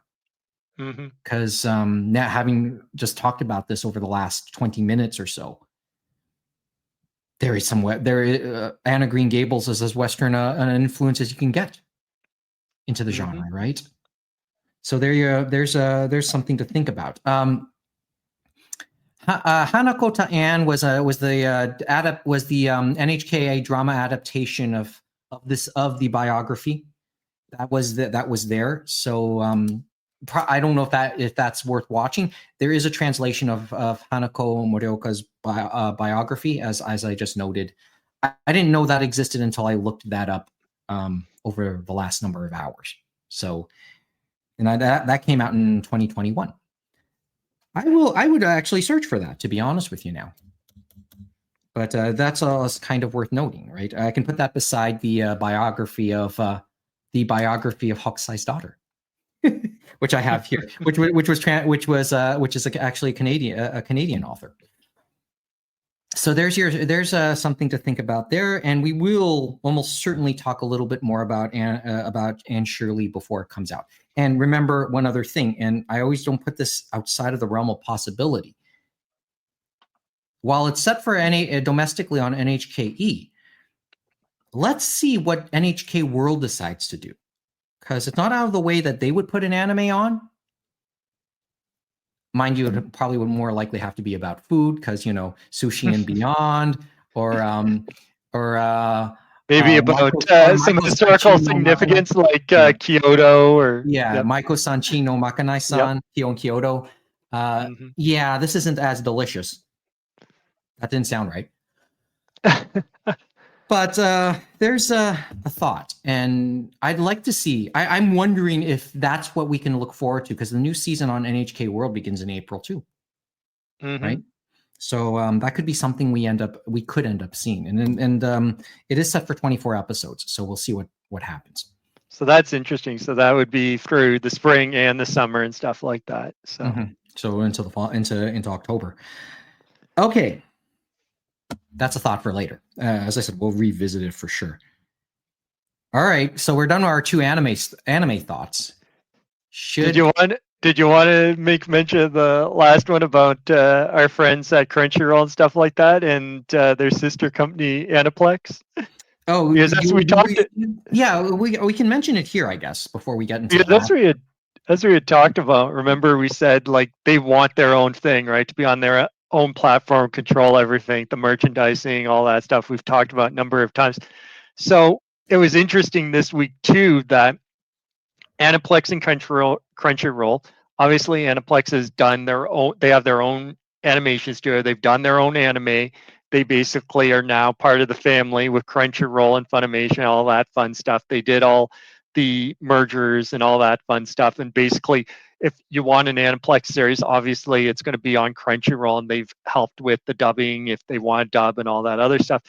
But it was interesting this week where Aniplex and Crunchyroll together, so the Japan and the US side, the Western side and the Japanese side, established a joint venture anime production company called Hayate in Tokyo. And that it's basically to produce content for Crunchyroll streaming service, for basically just for Crunchyroll. And they're going to have people from Crunchyroll and from Aniplex, I guess, be on this company and stuff like that, to basically, I guess, hopefully focus specifically on planning, developing, and producing anime content for Crunchyroll's streaming platform worldwide, which is interesting because you weren't already doing that already. So it's interesting they're creating another joint venture to throw into the mix. You know what I mean? Remember, I gave my initial thoughts about this when you mentioned it to me in the stream a couple days ago. I think on Wednesday. It might have been Wednesday that I brought it up. Certainly, or either that or in the midnight hour stream on Friday, which went way too long, or longer than I had hoped. I'm going to leave this, and I do want to play this thought with you and see what you think about it. Because you're right. People would have thought of this and saying, wait, it's like Sony partnering with Sony. And the short answer is yes, it is. But, and the impression I got of it, and it sort of comes back to our long discussion over the past, since the pandemic series episodes, when we talked about the 4 pillars, that 4 pillars discussion about Sony and wanting them to consolidate everything, wanting to funnel their anime ambitions through PlayStation and all that. And then these years later, we wonder where the hell is that part of the initiative going? And I've sort of come to this thought that, well, it's not that simple. And when you have a bunch of, even in-house, and we know this in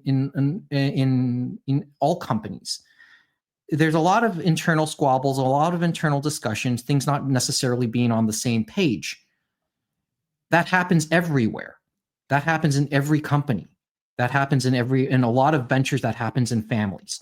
People not being on the same page, even though you're not on the same, under the same umbrella, and should all be on the same team. And maybe this is an attempt to start to put things in sync. Yes or no? Or you can tell me if this is like a part of wanting to get everything a little bit more in order in that sense. Because that's the impression I'm getting. That's the blush I had when I read this article, when this news came down.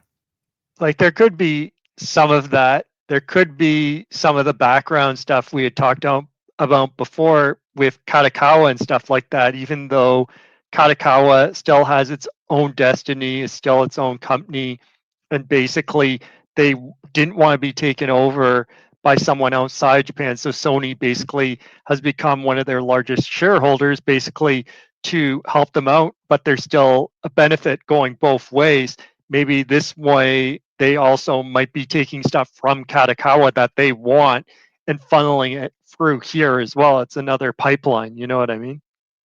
Yeah. So basically, to consolidate it or firm it up in some ways, There could right? be, but it's interesting because it creates more bureaucracy and stuff like that So I in think one this is- sense. yeah, in some sense, maybe, but they'll still there will still be issues. And as we said too, we know that a lot of these anime, like there's tons of them coming out every single season, right? And tons of them are going to Crunchyroll because they're the biggest player on the block and stuff like that. And it's interesting to see with this when we're going to see that first series, because it's probably going to be a number of seasons down the road, because as we know, for all those Japanese does, like they book years in advance. You know what I mean? To say, okay, we've got the production committee together, we got the money, we got the voice actor, you know what I mean? We got the space, we got the time slot on the TV and everything else. Like it takes time to get those all done. So it'll be interesting to see when this kind of revs up and stuff like that, because we might not see the fruits of the labor till a year and a half or 2 years down the road. Who knows? Who knows? Yeah, And we know and they've done other collaborations before, right? We've seen them do collaborations with Adult Swim and stuff like that, with Shamu and with was it Princess Pirate Fena and stuff like that. And they did sub, and then Adult Swim did the dub. That's why, in thinking of that, it makes me wonder about the coming weeks, the next season.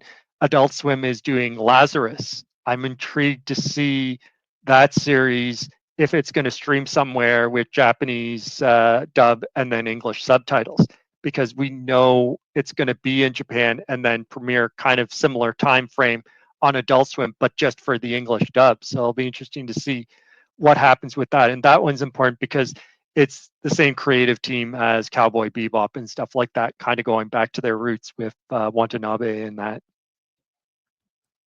So there's that story. Just have that out there. We got a little time. Do you want to go back into the video game sphere for a couple minutes? Sure, we can. There's been tons and tons of stories and tons of content for content creators to just flame on about whatever side they're on, right? Mm-hmm. Well, when we talked yesterday, this might have been the thing that dominated our pre-production conversation. Well, the problem is, like, it's hard to, like, there's a few things you could say on and stuff like that. Do you want to talk about the Assassin's Creed releasing this week and kind of some of what's been going on there? Or yeah, I think that one's a little bit more interesting. I know you were on the Silent Hill bit too. It's just Silent Hill was interesting. Like that one they're finally doing like they had announced some of these games last year, right? And so we had Silent Hill 2 finally come out last year. And I got it when it was on sale because they were trying to charge full price, the new full price, which is $89.99 Canadian. But I got it on sale when it was tax free during the Christmas season, because a lot of these studios and AAA ones, they see, like, unlike Nintendo, it feels like they devalued their product very quickly. They go on sale like a few months after the fact. So it's like, why am I going to buy it day one then if you're not going to hold your value? But that one was Silent Hill F. It is the first one set in Japan. They finally got a trailer out and stuff like that, and it looks incredible. It has definitely these feelings of Fatal Frame and Siren to it, as well as Silent Hill. They're getting the original composer back. They're getting the creator of that had written Higurashi and Umineko. He's going to be writing for it and stuff like that, and he's a big fan of Silent Hill F. So hopefully it comes out later this year, and it comes out well. And I may have to wait for it because, as I said, there was the price point where people were wondering, is this price on Video Games Plus.ca, which is a Canadian online video game company? They had put the price not at $89.99, but at $99.99. which is an interesting price bump. So we'll see if that holds. We're getting closer to being over $100 like we were back in the early 90s with some of the cartridges that had special chips in them. Yeah. So we're going to go back to the future again, right? Oh, man.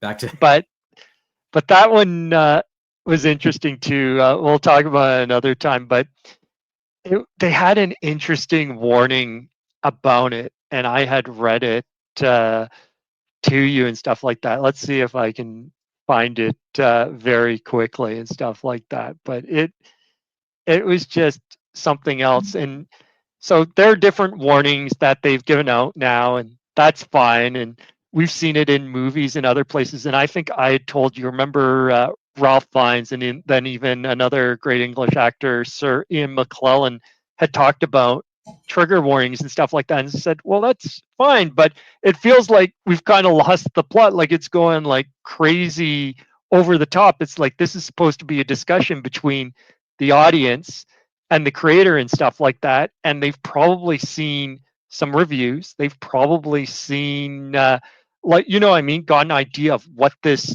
piece of work is about. So you would think at that point they would make the decision, do I really want to go and watch this? Do I really want to go and play this?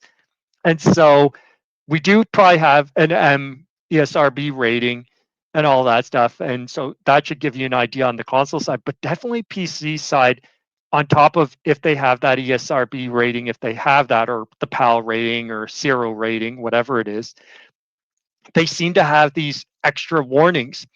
And so the disclaimer on this new Silent Hill game, the Silent Hill F, it is the longest I've ever seen and the most intriguing. Like, it really is a head scratcher. So I'll read it quickly. It says, disclaimer, this game contains depictions of gender discrimination, child abuse, bullying, drug-induced hallucinations, torture, and graphic violence. This game is set in Japan in the 1960s and contains depictions based on the customs and culture of the time.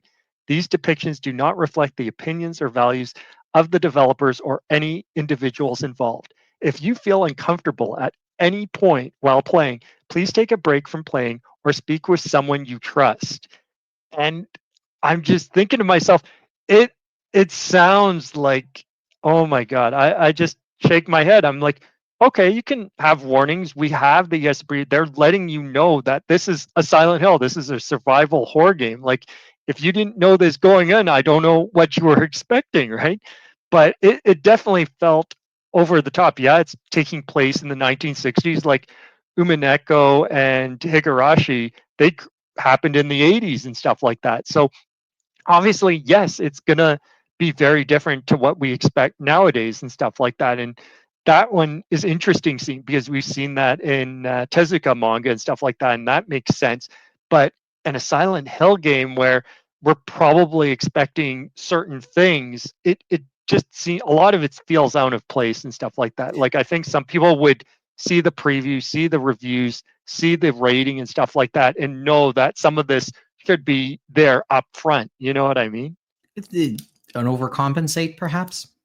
Yeah, and I think that's some of what Ian McClellan and Ralph Fiennes had talked about. It's like, what are we doing? Like, yes, we don't want to offend people, but has to be a little something between the creator and the person consuming it. And yes, there is ratings for books, for movies, for video games, all that stuff, and reviews.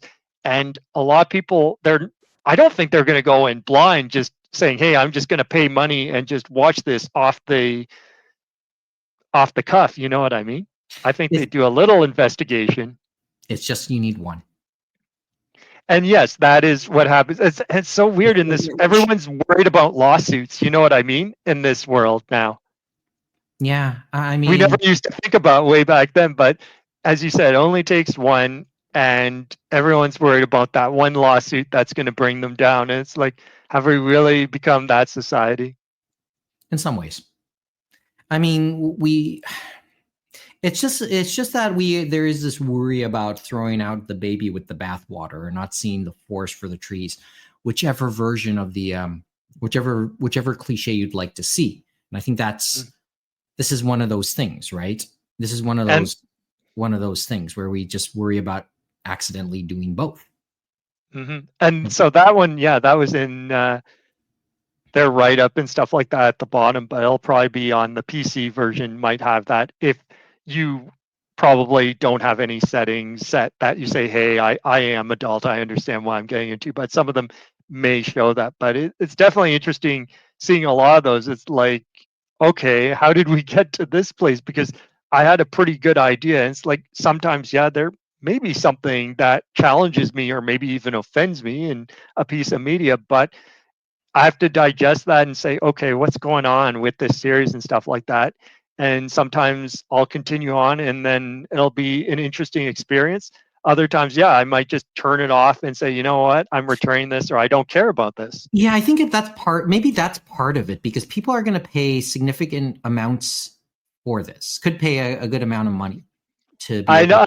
Like if they got day one, and if it's like we said, that's interesting. But I think a lot of people would want to wait for the sale, as we say. It's about the investment, I think, because you can have that same disclaimer with a movie, but the cost of admission, the cost to watch, may not be nearly as much. And I think that's where people want to start taking their chance, taking their shot, whatever that shot is. So I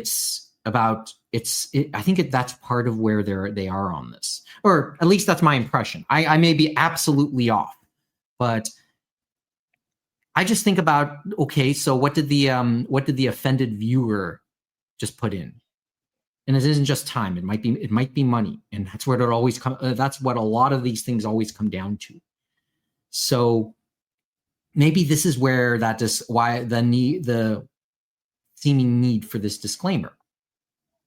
I wish I could give you a better answer. It's just, and some of the warnings, it's like, okay, it's just a small warning and all that, but it felt, and you heard me read it, it felt very detailed for a warning. You know what I mean? And very specific in a way. And so it wasn't just detailed; it was serious, right? Some people like and telling you to seek help at the end. Like I've never seen that as much with some of the warnings. They'll give you the warning of what it is, but I don't think I've heard, maybe you should seek help now too. Yeah. I mean, some of the warnings you see in our fandom can tend to be a little tongue in cheek too, right? I mean, when you talk about these warnings, I remember watching the beginning of a Mystery Science Theater 3000 DVD, and then they put up the disclaimer, the FBI disclaimer about pirating it, with a picture of J. Edgar Hoover. And as they're showing the warning, suddenly you start seeing somebody draw a mustache on J. Edgar Hoover. That's a tongue in cheek. Or one of my personal favorites, Critical Mass. When who's behind Critical Mass? Who was behind Critical Mass? That was Right Stuff. That was Right Stuff. Yeah. Before, obviously, they had to sell it, to Adult Source and stuff like that when Crunchyroll took them over, because they wouldn't allow that on. Years ago, when they started bringing out the Cool Devices series, right? They put in a disclaimer saying the depictions of this are of people well over 18 years old, and probably drawn on cell sheets that are well over 18 years old. Nothing involved here is under the age of 18. And I just remember that. I just remember that line. I just remember that disclaimer. This type of disclaimer just sounds, to coin a phrase I used a couple days ago, as serious as a heart attack. So, but it's not good. Just really, like, I'm now that we've seen a trailer, I think some people are like, and I think they're looking forward and we want to see more. But I think a lot of people, because this is probably the first real new Silent Hill, and probably the first one set in Japan, and given the pedigree of the people, as we said, behind it, since it's more from the Japanese end and stuff like that, because they've had Silent Hill for the years go to through many Western developers and stuff like that, to have it back with the Japanese team, it's interesting to see what they bring forward and stuff like that, and how it'll resonate with the audience, because we're like at the color me intrigued moment. And then if it does come out late this year, we'll see how everyone reacts, and I'll see how that goes, and then maybe get when it's on sale. Because as I think I told you before, and going into our next story, I do not play many AAA games and stuff like that anymore. And with, as we said, it's like they're nickel and diming us for everything they can and stuff like that. And I'm like, I just want to like get the game, either download it or have it on the disc or cart like I've always had, put it in. If there's a small update, there's a small update. But when I start the game, I don't want to see things saying, oh, I have to go through this legal agreement. Oh, do you want to go on to our servers now for our company servers, whether it's Ubisoft or Electronic Arts or what have you and stuff like that, before I can finally get to the main menu and then finally say, can I start playing the game, please? Mm-hmm.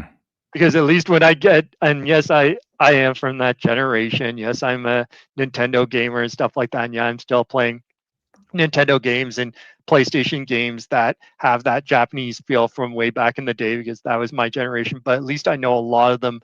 I go in, bing, bang, boom, I can get playing and stuff like that, and I can have a fun time. You know what I mean? There isn't all this rope-a-dope and stuff like that. This is where we are sometimes, I'm afraid. But it comes, like we had talked, we might as well get into it. But yeah, Assassin's Creed Shadows, after all these delays and all this nonsense, it's finally came out this week.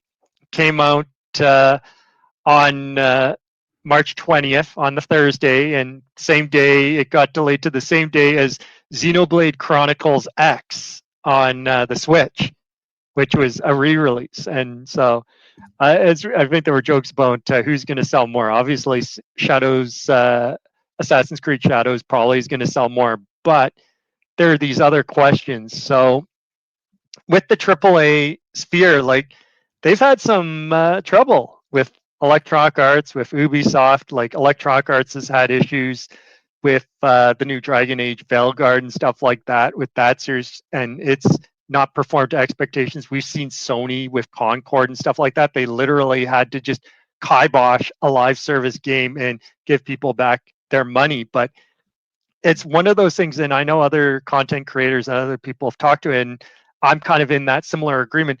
It's not that the video game industry is crashing. It's these AAA big studios are starting to crash and stuff like that. They saw some success, more success in COVID, and seemed to think this was going to continue on. And they had other factors in the studios that happened. And the thing is, they have these massive teams, like thousands of people. They're trying to make them for these systems like PC and for PlayStation 5 and for the Xbox Series X.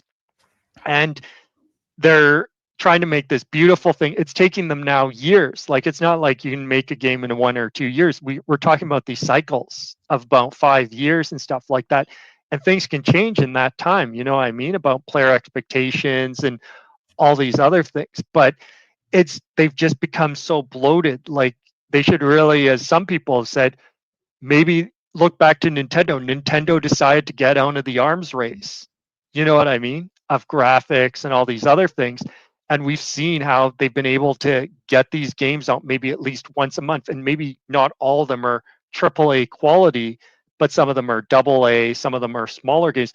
But that's probably the way of the future. Is we're not talking about you make that indie game, that smaller game and stuff like that, because they probably kill for numbers like what like Assassin's Creed Shadows probably is getting, or what Avowed got, or what Dragon Age got, or what Concord got. Indie studios would kill for those numbers, but at least have it within spec and stuff like that, and maybe split up some of your studios and say, hey, why don't we make some smaller AA or smaller AAA games to get a few more out there and get some revenue and things moving and have some creative spark in our teams and stuff like that, and have like focus on certain mechanics. We don't have to make the bloated game and say we need to do everything. Let's just focus on certain mechanics and go there. And we've seen that with some other games out there on the market where they keep their focus, and then basically things happen. I think, what was it? Was it the Dungeons and Dragons game? I forget the team and stuff behind that. Too. And that's terrible, but not something I keep up with, right? See, the thing is, because I don't keep up with all the AAA games, like I see them here and there and stuff like that, and people and shall probably flame me for it, but it's one of those things where some of them do make those commitments and stuff like that, and then it goes. But the thing with Assassin's Creed Shadows, this is kind of like Ubisoft's, like they really needed this to succeed. They had a really bad 2024, as we know. They Skull and Bones did terribly for them.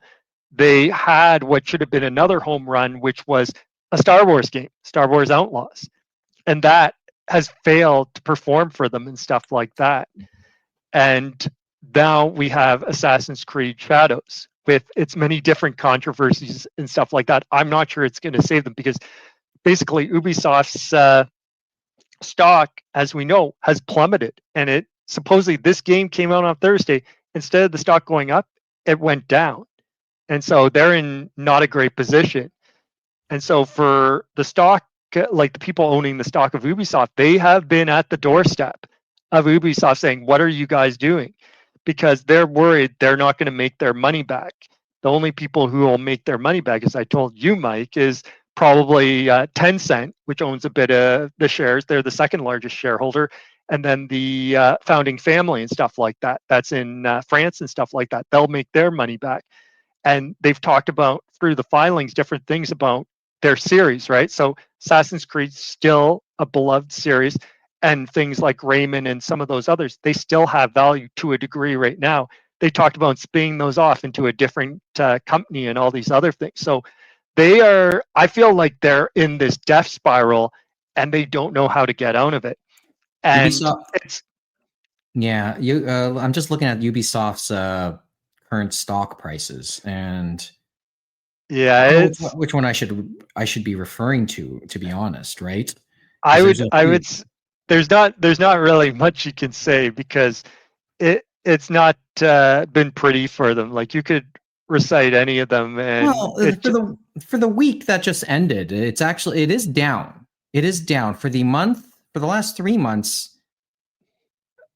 You know, it's yo-yoed. It did hit a peak of, what's this, 1364, and I guess this is in euro. This is a yeah, that was in UBI.ca. euro because they're in France and that. Mhm. But it was way higher They're presently, like years ago. So it has really dropped. yeah, You know what I mean? So, and over the past 3 months, it's down. It's now down. The peak over the last week was 1364. It finished up for the week at 12.15. That's for the week. yeah, That's just a snapshot. but they were way higher than that, like right. years ago, and that wasn't an overvaluation. Maybe there was a tiny bit during the pandemic, but not that much. But they have fallen so far From 87 all the way to 12 in the last 5 years. Mm-hmm. The peak was like in sometime in 2020, roughly 2021. So, okay. But yeah, they started making some of these games probably around that time when we're talking about Assassin's Creed Shadows and about Star Wars Outlaw and stuff like that. But it's sad because Ubisoft has many people across the globe. Obviously, they started in France. They have tons of people in France. We know in Canada, they support many jobs here in Canada. The people doing Assassin's Creed Shadow, a lot of the heavy lifting was done in Montreal, Quebec City, and Toronto. You know what I mean? And those people, I don't know about their future. I feel really bad for them. And they have people obviously in the US and China and other places. So it's just not a great situation. And you feel for them, you know what I mean? That you wish someone, and it's kind of all over the place. It's not just with the corporate types and the C-suite. It's also with some of the developers and stuff like that. We've seen with some of these games that they kind of torpedo their own games and stuff like that. And it's like you wish someone could just say to them, and it's not sure if anyone could, what are they doing and stuff like that? Because sometimes if you have a long development cycle, right, 5 years and stuff like that, you things can change and stuff like that. So for Shadows, let's go over what some of the issues were. and some people have had different feelings on it, is this should have been a home run for Ubisoft. Like, a lot of people are saying, hey, why don't we have it in the Japanese setting? We've seen what's happened with Sony and Ghost of Tsushima, right? With Sucker Punch, and that was beloved across the globe, even in Japan. So let's see what happens there, right? And so it should have been a home run for them. And you could have said, hey, why don't we take that, what we saw, what Sony did and Sucker Punch did, and envision this in our own way in Assassin's Creed and stuff like that. And it looks like, unfortunately, it's kind of went off the rails on a few parts. Like, we look at the reviews and stuff like that, say it's great. We, at the moment, it's probably like around 80, 81 on Metacritic or something like that. We'll see how it pans out over the next few weeks. But some of those reviews, some of the people read them, it just leaves me shaking my head how they got to those reviews, because some people on YouTube, they're saying, how did you get to this conclusion? Like, there was one, I think it was VG 24/7 or something like that, where they had 100 out of 100, as I told you, Mike. And then in the first sentence, it's kind of like saying, oh, there are some problems with this game. And it's like, well, why the heck did you give it 100? And then some people were looking at what a reviewer for them did that would have been on a similar system for Ghost of Tsushima, and they said they gave it a 60 out of 100. So how does that even compare? But a lot of people, even content creators, they said, this is a new engine. This is a newer team, obviously. But they said the game is gorgeous. It looks fantastic. And what I've seen of it, Mike, the game looks like fantastic. It's like a lived in world and all that stuff. So bravo to them. You know what I mean? Like, that's fantastic. But then you get into the world and stuff like that, you start playing, and then the going in between, they said sometimes it feels like there's like nothing to do and stuff like that. It felt like they were doing things in between getting to different places in Ghost of Tsushima and even other games, but it didn't feel like that was happening here in Assassin's Creed Shadows.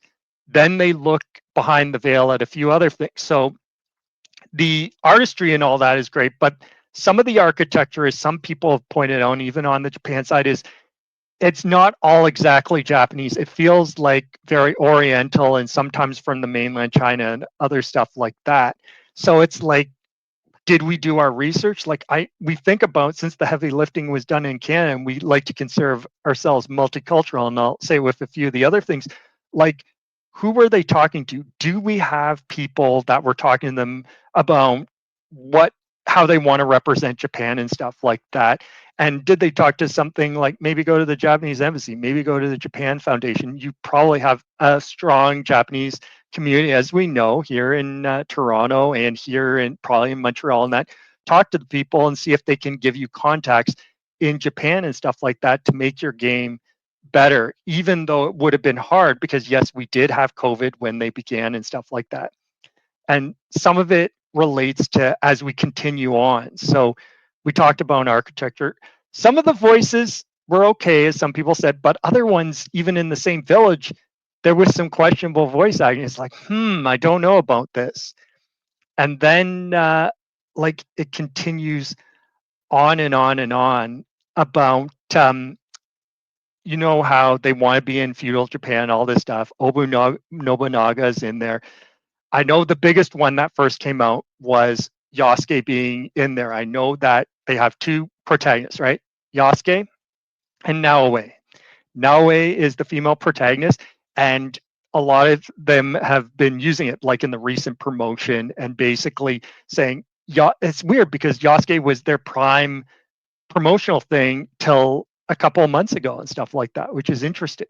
And they couldn't get this dialectic between, are we historically accurate or are we historical fiction? It's like, what are we? It's like, are we as good as we want to be to represent somewhat of the time, or are we more like The Last Samurai and Tom Cruise and stuff like that? Like, and they could never make that distinction. And they actually made an apology tweet from their Ubisoft Japan account and stuff like that about some of the stuff they did, because some people were like, what's going on? Like, why is Yasuke a samurai and stuff like that? Yes, Yasuke was like, he did exist. He was in Japan. He was a black man in Japan. he was at that time period, but based on like primary evidence and all this other stuff, he wasn't.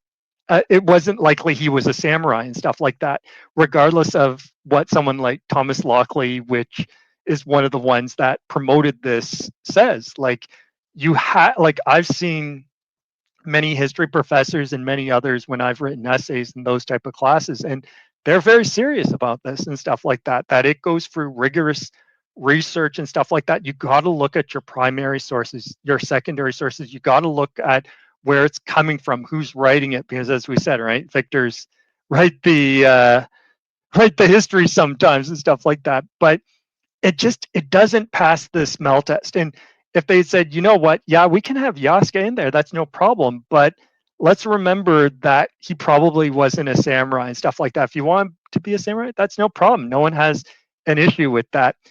And as we go further, if you're playing as Yasuke, so they had originally wanted to release this end of last year. They delayed it to March, right? So they delayed it to the 20th. In January, one of their promo videos, and that really set Japan off, is they had Yasuke. They had used some, as I said, remember, they had some Japanese shrines in there, and they had actually like used the likeness and stuff like that. And so in one of the Japanese shrines and stuff like that, that is real, is in Japan, they had Yasuke going through, slicing people up, the blood and all that, going into the shrine. He can break things in the shrine, stuff like that. He's walking in with his shoes on, which is just not a great look and stuff like that. And you may say, well, we've seen that in other Assassin's Creed games and stuff like that, where they've done other things. But you have to be careful with other cultures and stuff like that. And it may not be a great look. And it definitely, like in the recent month, there was even a YouTube video from that prefecture, from that shrine, talking about basically the like Assassin's Creed Shadow and what they saw from that video, and saying, if you're allowing players to do that, we're worried about them doing that in real life. And it's just not acceptable to see that in a video game. And to think they had that in their promotion, they had that as an option, stuff like that. Like, let's be clear, they did put a patch day one. So on Thursday, they took that all out. So you can't do anything like that in the shrines and stuff like that. You know what I mean? Nothing's destructible. You can't hurt people and stuff like that, which is good. But they had that out there 2 months before, allowing that option. Like, someone should have said that like a year, God knows how long before, and said, you know what, maybe this isn't a good idea to have that happen in this location. Other games and other films and stuff like that, they look and say, you know what, let's treat this with respect and stuff like that. We're not going to allow certain things to happen in these scenes and stuff like that. You know what I mean? And they didn't allow that to happen. It feels like they're just playing catch up, because when they're releasing this patch, they're in the Japanese diet talking about the same thing that they were talking in the prefecture and the shrines, and saying, Mr. Prime Minister, what's going on with this? And it was intertwined with the tourism issue in Japan, right? With these kick streamers and these live streamers going to Japan thinking they can do whatever they want, right? Like Johnny Somali and stuff like that. Well, he's in Korea now. In jail in Korea, might we add. Yep. And so you F around, you find out. But let's put it this way. The Japanese prime minister was answering that and basically saying, we have to do so. And some people are banning foreigners from certain bars and all this other stuff because of these negative interactions. And it's not that we haven't seen this around the world before. And it can be anyone. It can be not just American or Chinese. It can be Canadians. It can be people from Britain, from Europe that act like an idiot. But it affects everyone. And the other thing is like, okay, how are we going to deal with this? And then talk to people. It's like, when you go somewhere else, you treat it with respect, just like you would treat your own home, right? Hopefully. And the other key thing is they brought up the Assassin's Creed Shadows, because it's like, you're doing this in the video game, right? What happens if someone sees that, and then because they're seeing the streams, right, to acting and behaving badly on the subways and in public, do something in these shrines and stuff like that, God forbid, you know what I mean? And we've seen that already with some shrines. I remember how I mentioned about tourists behaving badly. I think I'm not sure if it was before COVID or it was just after COVID. and I forget which shrine it was, but they've had issues with people putting something in the bamboo of certain sacred bamboo groves and on the actual shrines themselves. You know what I mean? Like putting something like with a knife or something, like carving into them when they're not, you know what I mean? Like you shouldn't be carving into a shrine or walking through you know what I mean? gates, or walking through gates, and passageways. and you know what? And one of the Yeah. ones they gave an example was a Canadian and his girlfriend carving their initials and a heart on, and I can't remember if it was in one of the sacred bamboo groves around one of the shrines or it was on one of the shrines. But no, don't do that. Like, why are you doing that? Like, it's just not right. And there's that worry, you know what I mean? Of seeing something in the game and then translating to something else because we have all these other things happening at the same time, right? And I don't know why someone didn't pull the plug sooner. And they have thousands of people. Someone should have stood up and said, you know what, this just doesn't feel right on a few levels. You know what I mean? And then find out, what are we? Are we here making a thing of full fiction, or do we want to lean into this historical aspect? They could never make a decision, stuff like that. I think you may have hit. I mean, I agree with the whole where like I'm in a, I can't find a fault with it, because what was the success of Ghost of Tsushima? And I think it was just able to find that balance between historical fact and historical fiction. And it didn't as really we have knew, to play it was more fiction, but there was that Kurosawa element and stuff like that. But I think with the Japanese artistry, you know what I mean? Mm-hmm. That they could think it was made by a Japanese artisan. And I think maybe this is the issue of what's going on. It's just that a lot more of these places still do exist. That's depicted in shadows, and then these things, and then they make these things happen within the game in these real places, and then people feel free to want to do the exact same thing, which shouldn't be done. Is that where you are? And then the other thing is, I told you before, remember? So we said Nobunaga, like he's been in tons of media, you know what I mean? Video games, movies, whatever. So obviously he's in Assassin's Creed Shadow and stuff like that. But they had one of the romance options for Yasuke was Oda Nobunaga's sister. And you have to remember that bloodline is still going strong in the royal family of Japan and stuff like that. Imperial family. And then I think there might have been a quest, they said, an optional quest to loot one of the burial tombs and stuff like that, that is still out there and is part of the royal family and stuff like that. And that's not a great look either, you know what I mean? Because some people take that seriously and stuff like that. So you got to be careful. In some countries, it can get you in legal trouble if you are going against a royal family. You know what I mean? Not in Japan or yes, Thailand is well known. You know what I mean? Yeah, not as much in Japan, but it's more of a it'll be more of a peer pressure societal thing to do that, to speak ill, right?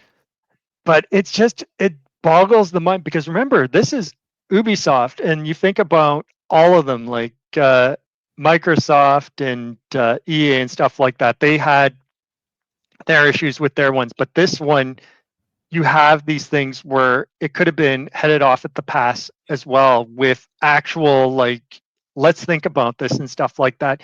And someone there that actually was saying, does this make sense? Because I remember one thing where it was, there were two ones, but this one, I forget the lady's name from Microsoft, but they were talking about early Xbox over 20 years ago when the first Xbox came out, and they had courted different Japanese developers. And one Japanese dev was making a fighting game and stuff like that. And one of the music pieces he used that was like free of the license and stuff like that, he had liked Ocarina of Time.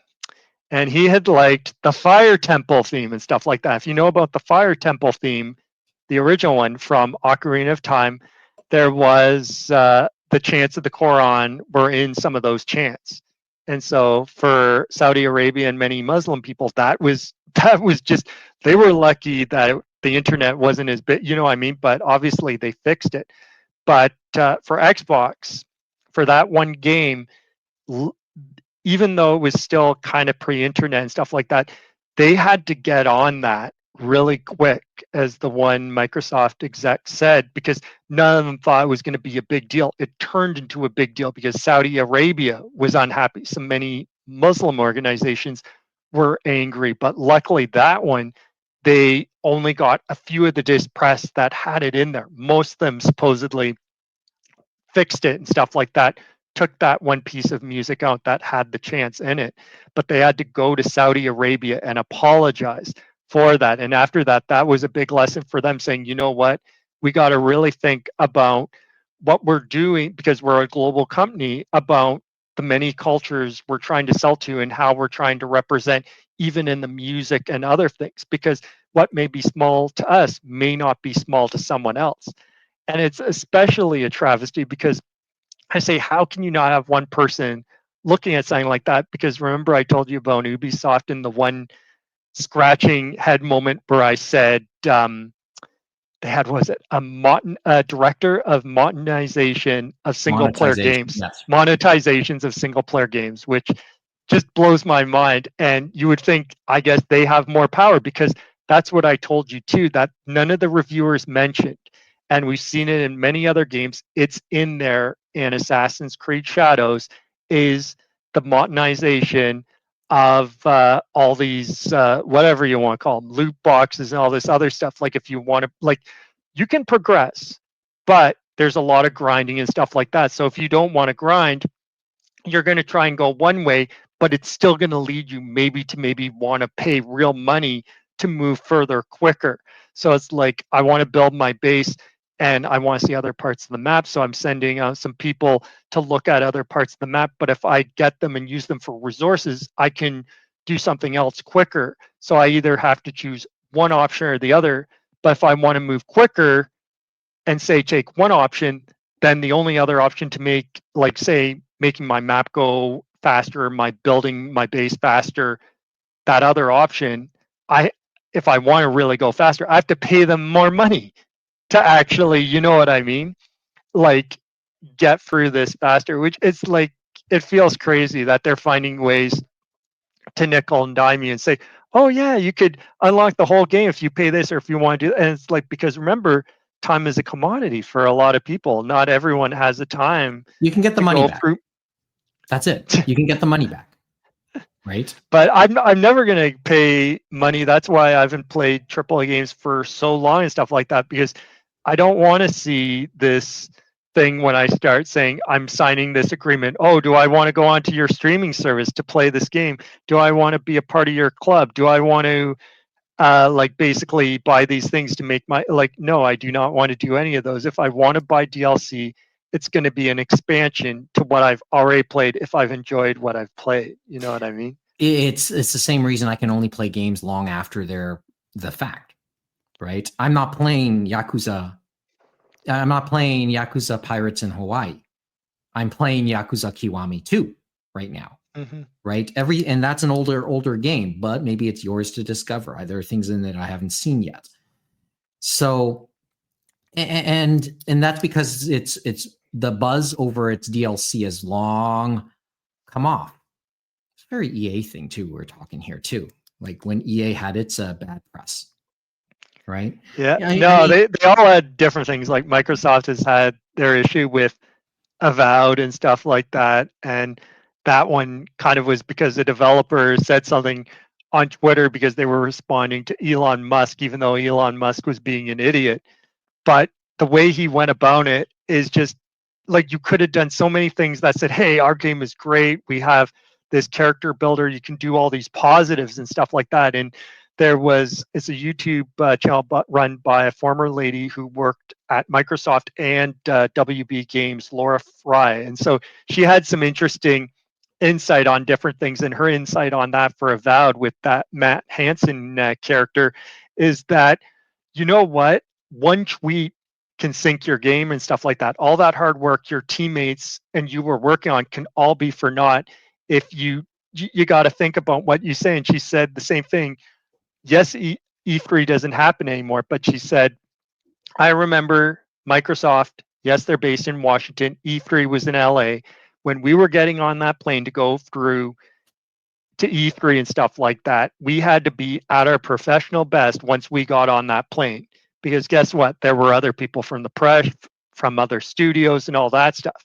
So there has to be a sense of professionalism. And she said, what happened to social media? Like, there is outlines in a lot of companies about how you use your social media. And she's like, well, what was going on with this fella? Because they should have said to him, you know what, maybe you should take that down. Maybe you should not be doubling down and going after Elon Musk and saying, I'm going to do more of this. I'm going to be more woke or more whatever. You know, I mean, like, why don't you say, hey, we have a game. We'd love you to try it.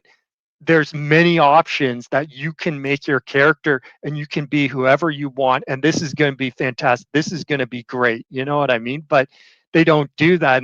And everyone pays for it. They paid for it with that one. We're paying for it in different ways, as we explained with Assassin's Creed Shadows.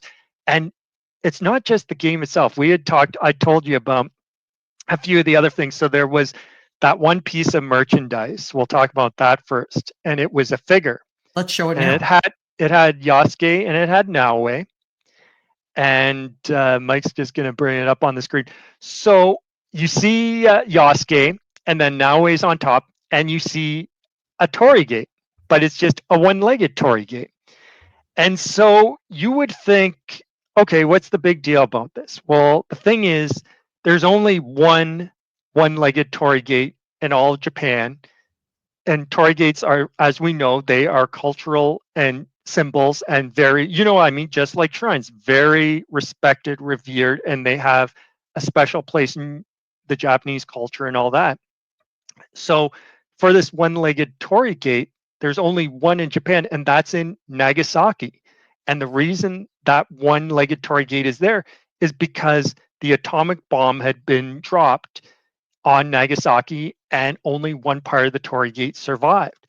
And they left it there just like Hiroshima did with a lot of their stuff as a reminder, right, for future generations. And unlike Hiroshima, where we know a lot of the story, we know a lot of the different buildings and elements they left there, Nagasaki definitely celebrates and lets people know about the tragedy of the atomic bomb as well, not as much as Hiroshima, but it's like, because they don't do as much and they still have some of the things, you would think someone out there would look at this and say, maybe this isn't a great idea to have this type of figure with the one-legged Torigate. You know what I mean? Especially given the connotations to this. There's only one in all of Japan, and it is not for the right reasons. You know what I mean? I guess the figure which we just showed, it might be the encapsulation of a lot of the issues I know you see with Assassin's Creed Shadows. Like just that, like if you're to sum it up in one thing, in one visual, that could be it. That could be it, right?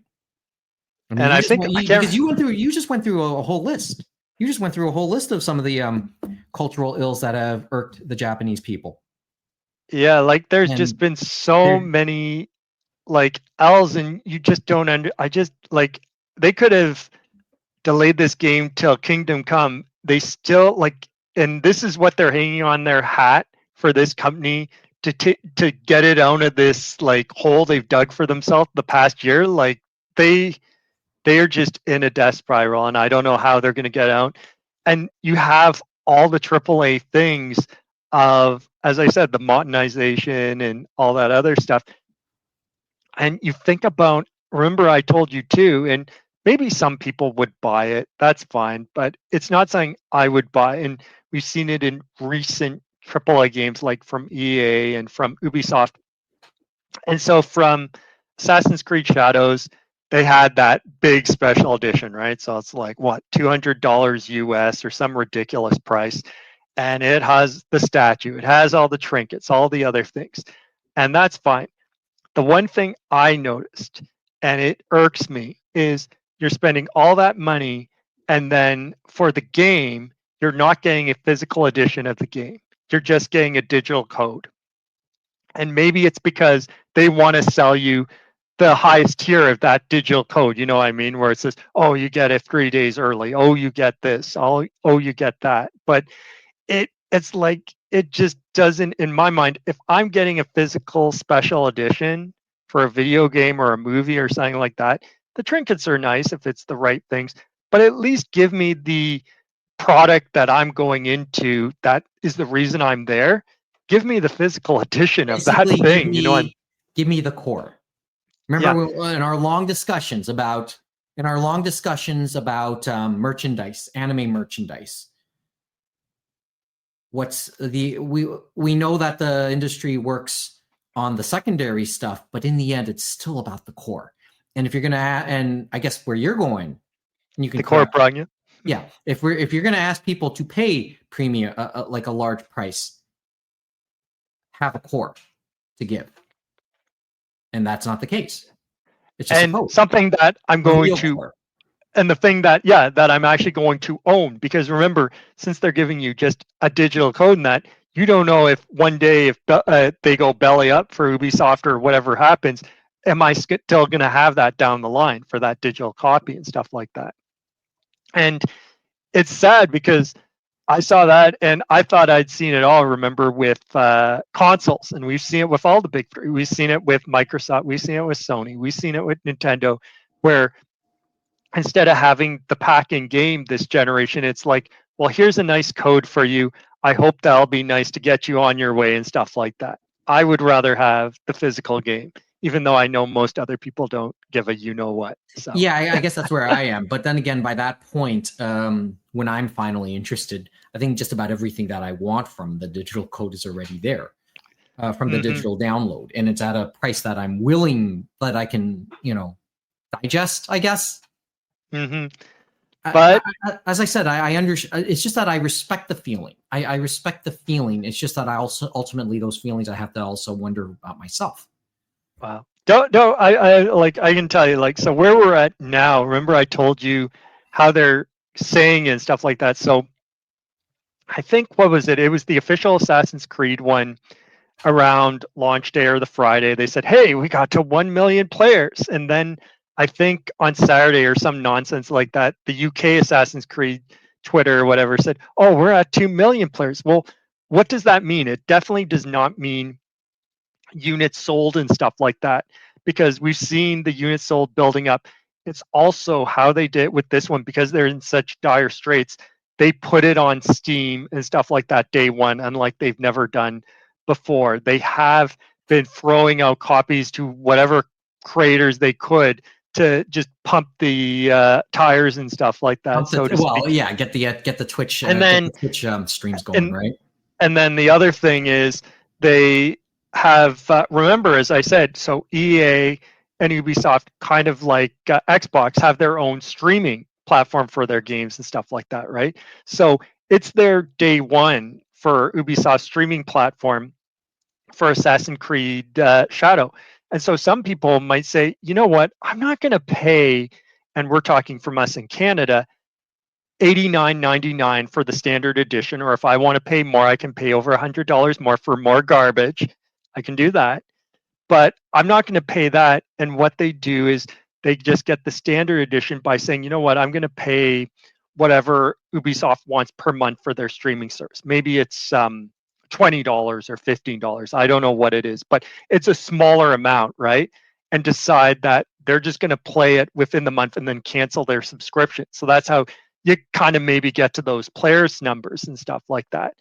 And we've seen the Steam numbers, because Steam DB, and yes, that is a very small slice of the picture as people dispute these things, but it's just another thing showing they're not hopefully doing as well as they should be, because we've seen Monster Hunter, the new Monster Hunter game, Monster Hunter Wilds from Capcom last month, and they were getting great numbers on Steam and other places. So you can kind of get an idea that Shadows is just not performing to what it should be and stuff like that. It's not going to, and saying these players numbers isn't going to make investors any more confident. We've seen it, that little dip and stuff like that. They're probably even more worried.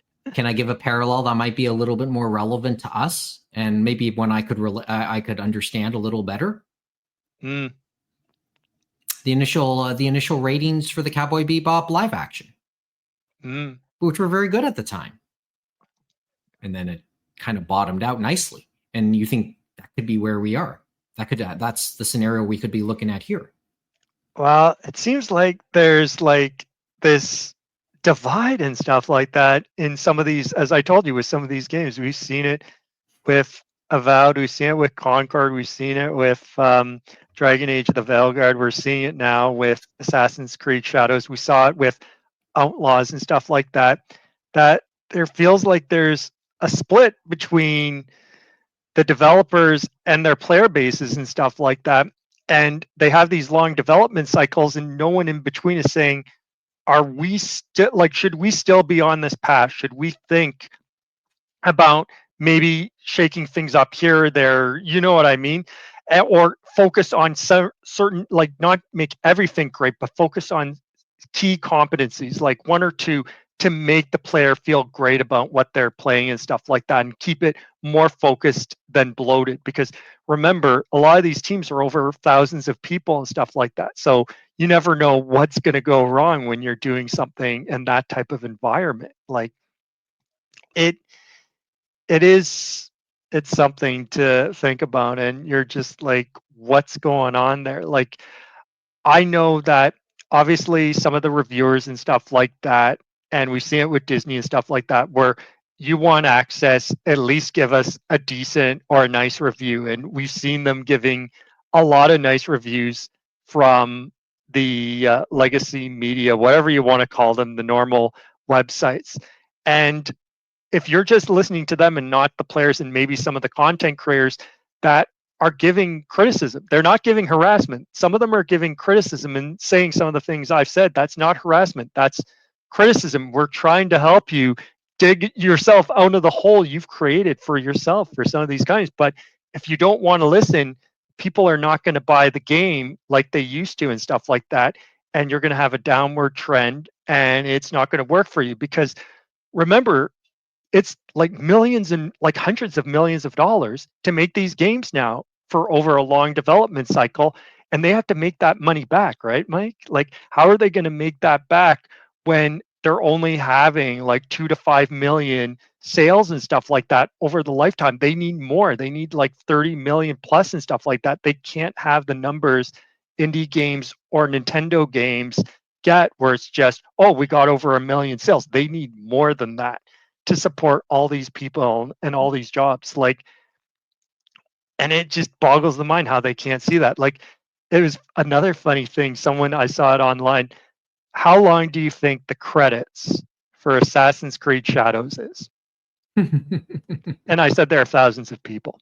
And remember, they had to use tons of technology too. So they have to let everyone know about what the tech is and the licenses for that too.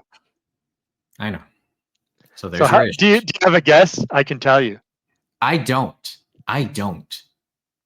What if I told you around 2 hours? For credits? I'm not joking.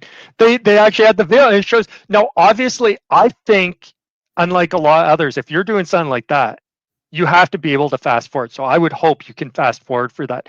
But 2 hours, and that's just like, it's great they want to like say, hey, these are all the people that worked on the game and all this other stuff.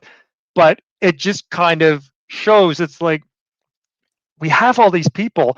What were you guys doing? Like, it seemed like way too many people. Like, why can't we just be lean and mean, make a great game, just keep focused and just get it out there and listen to the players? And, you know, I mean, just don't go for this over-ambitious 5-year cycle. And yeah, it looks great. The engine looks great. The game looks beautiful.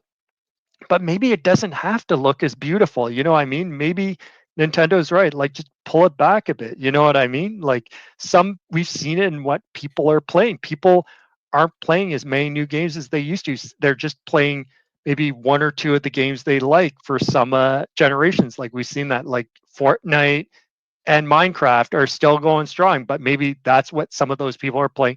and other people are looking at the older games we used to play. You know what I mean? That's why the As I said, retro I'm market playing- has seen such a surge. You know what I mean? In recent Remember, I'm years. playing a game from almost 10 years ago.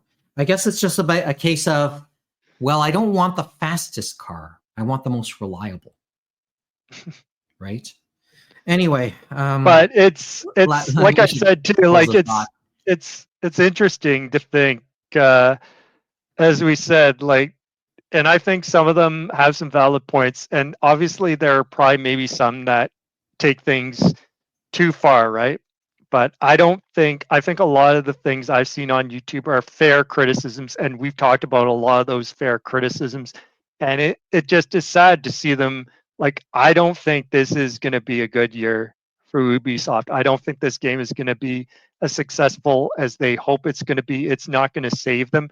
I don't know how they get out of that death spiral, but then going after players doesn't help, because remember I told you about that this is a multi-billion-dollar company or a multi-million-dollar company with Ubisoft across the world, and instead of setting up stuff to support their own employees and stuff like that, they're having the help of the Canadian government and the Canadian security establishment to watch the internet, to watch Reddit, to watch Twitter, to watch maybe they're watching Blue Sky, maybe they're watching YouTube and Twitch and stuff like that for quote unquote harassment. And that's okay, that's fine. But it feels it just doesn't feel right for me. And I know some people can call me whatever they want. It's like, since I'm, you remember what I told you, I said I'm a red Tory, and so that's kind of a centrist, whatever you want to say. So guess what? I get to be called a communist Nazi, I guess. That's what I am. So you're just James. That's all I care. No, but I feel like I don't think they're far out what we've talked about today. I don't think they're harassing complaints or anything like that. I think there's some valid criticisms and some real concerns that they should have looked at before, and they had so many years to kind of take that look in the mirror, and no one did. And they had thousands of people and so many resources, right? For a couple months, I get it. That part I get. And some of that was because they were trying to play catch up, because they really screwed up the previous year and stuff like that. And what should have been like a home run, you know what I mean? Like, people remember Shogun came out and stuff like that last year and stuff like that. People were talking about it. Yeah, maybe they were talking about some of how they portrayed Japan, stuff like that, but it still had some success. So they could have rode the coattails of some of that, of Ghost of Tsushima's, we say, and all that, of Assassin's Creed itself, and made their own product and had a home run. Like, this should have been a home run, and it just has fallen flat, which is just absolutely unfortunate. And it's absolutely unfortunate to see it at other companies and stuff like that, with EA and Microsoft and Sony and other things, because yeah, I was never going to buy a lot of these AAA games to begin with. A lot of the ones I've bought over the years have been ones that have been deeply discounted. So a lot of the ones I'm buying day one I bought day one this Thursday were Nintendo games. I know they hold their value, and then certain Japanese games for the Sony PlayStation and things like that, and single player experiences, things I know that are modernized to hell and back, but it's for a different time and place, and I will put my money where my mouth is, like a lot of people. And if they don't like that we're not buying their games, then they should look themselves in the mirror, and they should reflect each time while they're doing these long development cycles and say, hey, maybe we should think about this. Or maybe at the beginning of the development, as some studios have done and stuff like that, that are kind of on the AA side, say, you know what?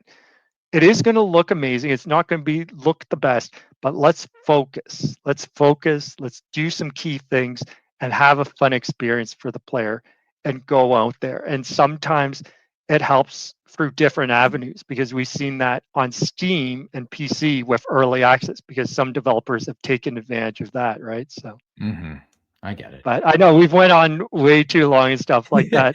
I know. And I Like think we've almost 3 hours. covered more in our short period of time than what we've seen on other videos that go on and rant, even though we probably ranted too much, or I ranted too much. Well, it's okay. This is why I have you on. This is why we're catching up with you. What's on James? They're gonna report me to. They're gonna report me to somewhere, right? Yeah. Well, you had me also, and just a thought, and maybe another discussion for the future. Just you remember? Did you hear the words of Masahiro Sakurai earlier this week, or within the last week or so?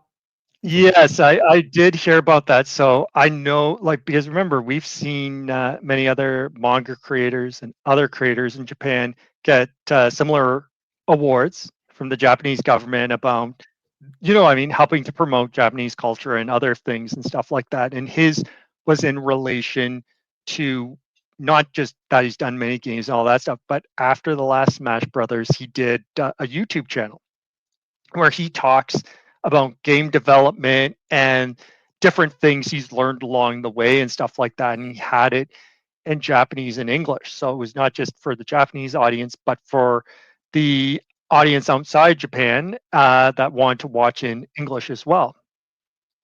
And so it's one we've talked about a lot, right? And it was that debate remember in the early 2000s, and we saw it with Capcom and Konami. It's like, oh, we got to westernize our games. It's like, oh, we're behind the curve and stuff like that. It's like, no, it's kind of like anime and what we've discussed with anime right now, with the influx of foreign influences. A lot of people are getting into those games and these shows because of the unique perspective of the Japanese creators. And they don't, don't reinvent the wheel fully. You know what I mean? It's like, or just to kind of come back to our roots with Bob McCowan's words, don't fuck with happy. Mm-hmm. Right? And and we see the article headline you had said, right? So the article headline you showed was Super Smash Brothers Masahiro Sakurai encourages Japanese developers to pursue the kind of games Japanese people love instead of adapting. And you could almost say that you could put anime instead of games or manga instead of games and have the same headline, right?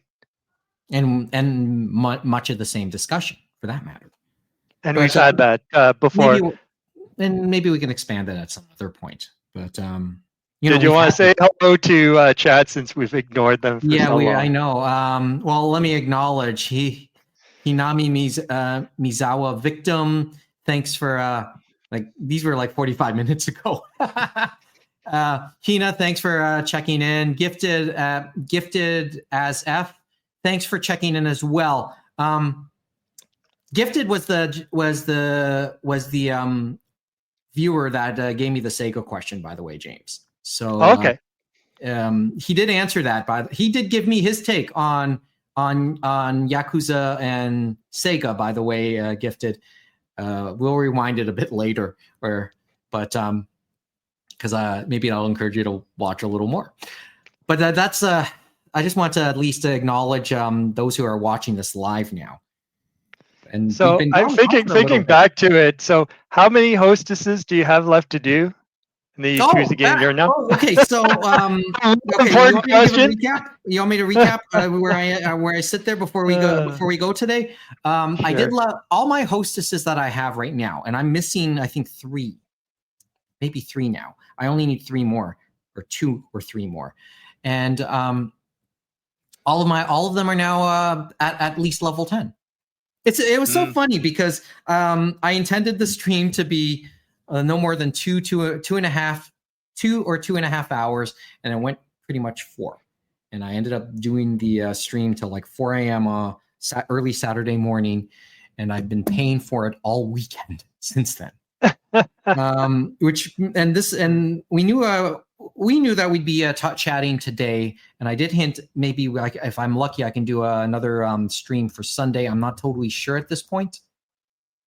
Just for reference, I'm not totally sure I'll be able to. We might have went a little over time. Yeah, a little bit, but this is par for the course when we chat, James, for all the good reasons. And since I'll put up a poll later on our X, and we'll encourage people to eventually check out all our socials. One of the traditions I want to start with the stream. Remember, Friday I'd have a soda or iced tea that you wouldn't find anywhere else. Couldn't do that because I had a coffee, and basically that's what I paid for in the stream from going to 2.5 to 4 hours. But one of the things I want to do for Sunday, can I backtrack a little bit because I want to put that up before we end. Do you want to do a community calendar thing or do you want me to still continue on this thought? You can continue on the thought and then get the community calendar. I know you had the one you wanted to do. Yeah. Okay. So one of the things I want to do for Sundays, for the Sunday stream, if I ever had one, was, and it's probably going to go into Monday, is have people choose my controller for the stream on Sundays, or on the Sunday or Monday, right? Dual. I think you had a picture Sunday. of that, right? Yeah, DualSense Sunday. So, the Friday stream I use my black DualShock. So I'm going to ask the viewers and the listeners to choose my controller for the next stream. Although I'm trying to think, were you doing it on your PS4 or on your PS5? Everything's on my PS5? Oh, PS5. Okay, I thought so. So there's my controller. There's all the possible controllers I could end up using. You have more than me. I have only 2, and they came with my original bundle. Well, I have 4 DualSenses, but the 4th one will never be used. It's a 30th anniversary DualSense. It's still in the box. You still had got. See, I got that one anniversary one for the PS4 one, but yeah, I never was able to get the one because, as you said, those went quick. Mm-hmm. The 30th anniversary ones. All 30th anniversary gear went fast. The DualSenses were probably the last thing to go, but that doesn't, which isn't saying too much because that didn't last long either. So those are my other those are the controllers I could be using. You see the camo DualShock 4 on the bottom. So under the assumption that nobody will vote, and I will put the vote there later today. I'll put the vote there this evening for the Monday stream. Pick one of those controllers, and I'll use that on Monday night. I'm not feeling the Call of Duty ones. I would have to say a controller is meant to be used, so I say you should unbox the 30th anniversary one and actually use it. Fuck you. But if you're that unwilling to do it, I would use the blue one. The cobalt blue. Here you go. The cobalt blue. I still think you have to unbox and use what you buy. Even though I guess you could technically sell it for more later down the line if it is still worth something. It's still worth something, but let's call it for nostalgia anyway. But it sits in the closet at the moment. I said closet. So there's that. If the chat wants to chime in before we go off the air, otherwise it could be blue. I'll probably dress for blue, wear blue for that for the episode too, for the stream. Okay. You're right. I did want to share one more thing, and I'll put that up in a bit. If you're not using it, Mike, sell it, says Hina. Let me put that up. That's a very Hina thing to say, by the way. Right? We all know. Yeah, no, I was gonna say something before, but yeah, that sums it up with that. Yeah, you're not totally wrong, Hina. You're not wrong indeed. Yep. Anyway, one other thing, and before we go, let's do something in the community calendar just quickly. And I'm going to put it here now. We mentioned a couple weeks ago that the Japan Foundation New York was going to do continued their Japanese pop culture series, which had dated all the way back to the pandemic. Well, it's continued all this time. They, at the beginning of the month, they had a little presentation about Dragon Ball's impact in Latin America and African American communities. That was also, and it coincided with the anniversary of the passing of Toriyama. Well, the series continues in a couple days on Thursday evening. They'll have a presentation about the educational power of manga and anime. So that's by invite. Yes, it is on Eventbrite. There's the link. This is the link. We'll put it further up in the show notes. So that might be worth a check out. Of course, this is recorded, so it'll be put on the YouTube, and at a point we'll put it up as well. We'll put it up in the links as well. So this is maybe worth checking out. If you always like these type of if you always like the enlightening academic-ish discussions, we do. That's why this show is on. And it's discussions like this that fuel us as well. So that's a Thursday evening, 8 p.m. Eastern time, March the 27th. I don't know who's talking there. I don't recognize the faces. We'll put the link we'll put up the link, or if you're watching this, surely you'll figure it. You can see this for yourself. Actually, having said all of that, I'll put up the in the chat. In the chat, we can put up the in the chat. I'll put up the link to the event. There you go. So you can check that out. As for everything else, well, you have any plans already for the rest of the day, James? Not too much and stuff like that. Well, in my case, yeah, I don't think I have too much else to add as well. We kind of started later because I'm like, I'll set up this laptop up, no problem. It's like, okay, so over under 4 times. That's the number of times you had to restart your new computer to make sure it was ready for this. 4 times. Yeah, there were a few times because it brought over some of my stuff from my old computer, but I still had to install a few things and stuff like that. So you made it sound like so it's a push. So it's about 3. It's a 3, so it's an under, but not by much. Not much, yeah. So there's that's it though. As for us, the stream continues this week. The streaming will continue this week. I just don't think it'll be. I'll be fortunate if it's tonight. It wouldn't be regularly scheduled. So I will be back on Monday evening, almost certainly, to continue continue Yakuza 2 Kiwami, and we'll probably get back to the main plot. And really, the only other thing is from our end, I'm still trying to understand how to stream properly, and probably the next couple goals is to probably put up the archives of the first dozen or so streams onto the YouTube channel, and probably clean that up just a little bit, clean up the Twitch side too, and maybe learn how to multi-stream and just make the presentation just a little nicer looking. We'll feel our way through. But there's not much else to add, right? We don't have much else to add. I think we're done. I mean, after almost 3 hours, we should be done, right? We'll be just under 3 hours, so it all works out. It's almost 3 hours, right? So, well, mercifully, we're at the end. So let us know what you think wherever you're watching or listening to this, either in the comments down below or animeroundtable.com.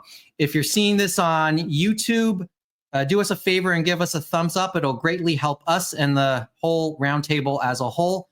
And while you're at it, do yourself one final favor. Give us a subscribe on YouTube, a follow on Twitch, and a bookmark wherever you get your podcasts. That way, we'll definitely see you back here next time, and next time could be as early as tomorrow, or could be as early as this evening. So yeah, please do. James, good to see you. Good to see you. No, it's a pleasure always. Always a pleasure. Happy 19th anniversary belatedly. Yeah, no, of course, and stuff like that. Always a pleasure since the first time having a chat, right? Yeah, first time in a couple weeks, in a month that we had. Whether it's on the microphone or off the mics, we're busy. I know you're busy with work. I'm busy with stuff here. It's just good to have a chance to do so, right? Yeah, no problem. Thanks. Another one in the bucket, right? So another one in the books. Does this help meet quota? Long ago, we met. Well, I don't think quota is an issue right now because I consider the streams quota.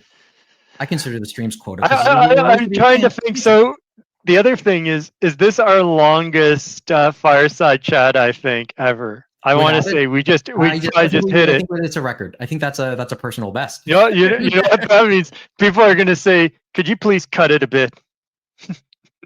Yeah, but we're always uncut. We've always been in that sense. Well, no, we haven't been because try the Neil and Adam episodes from version 1.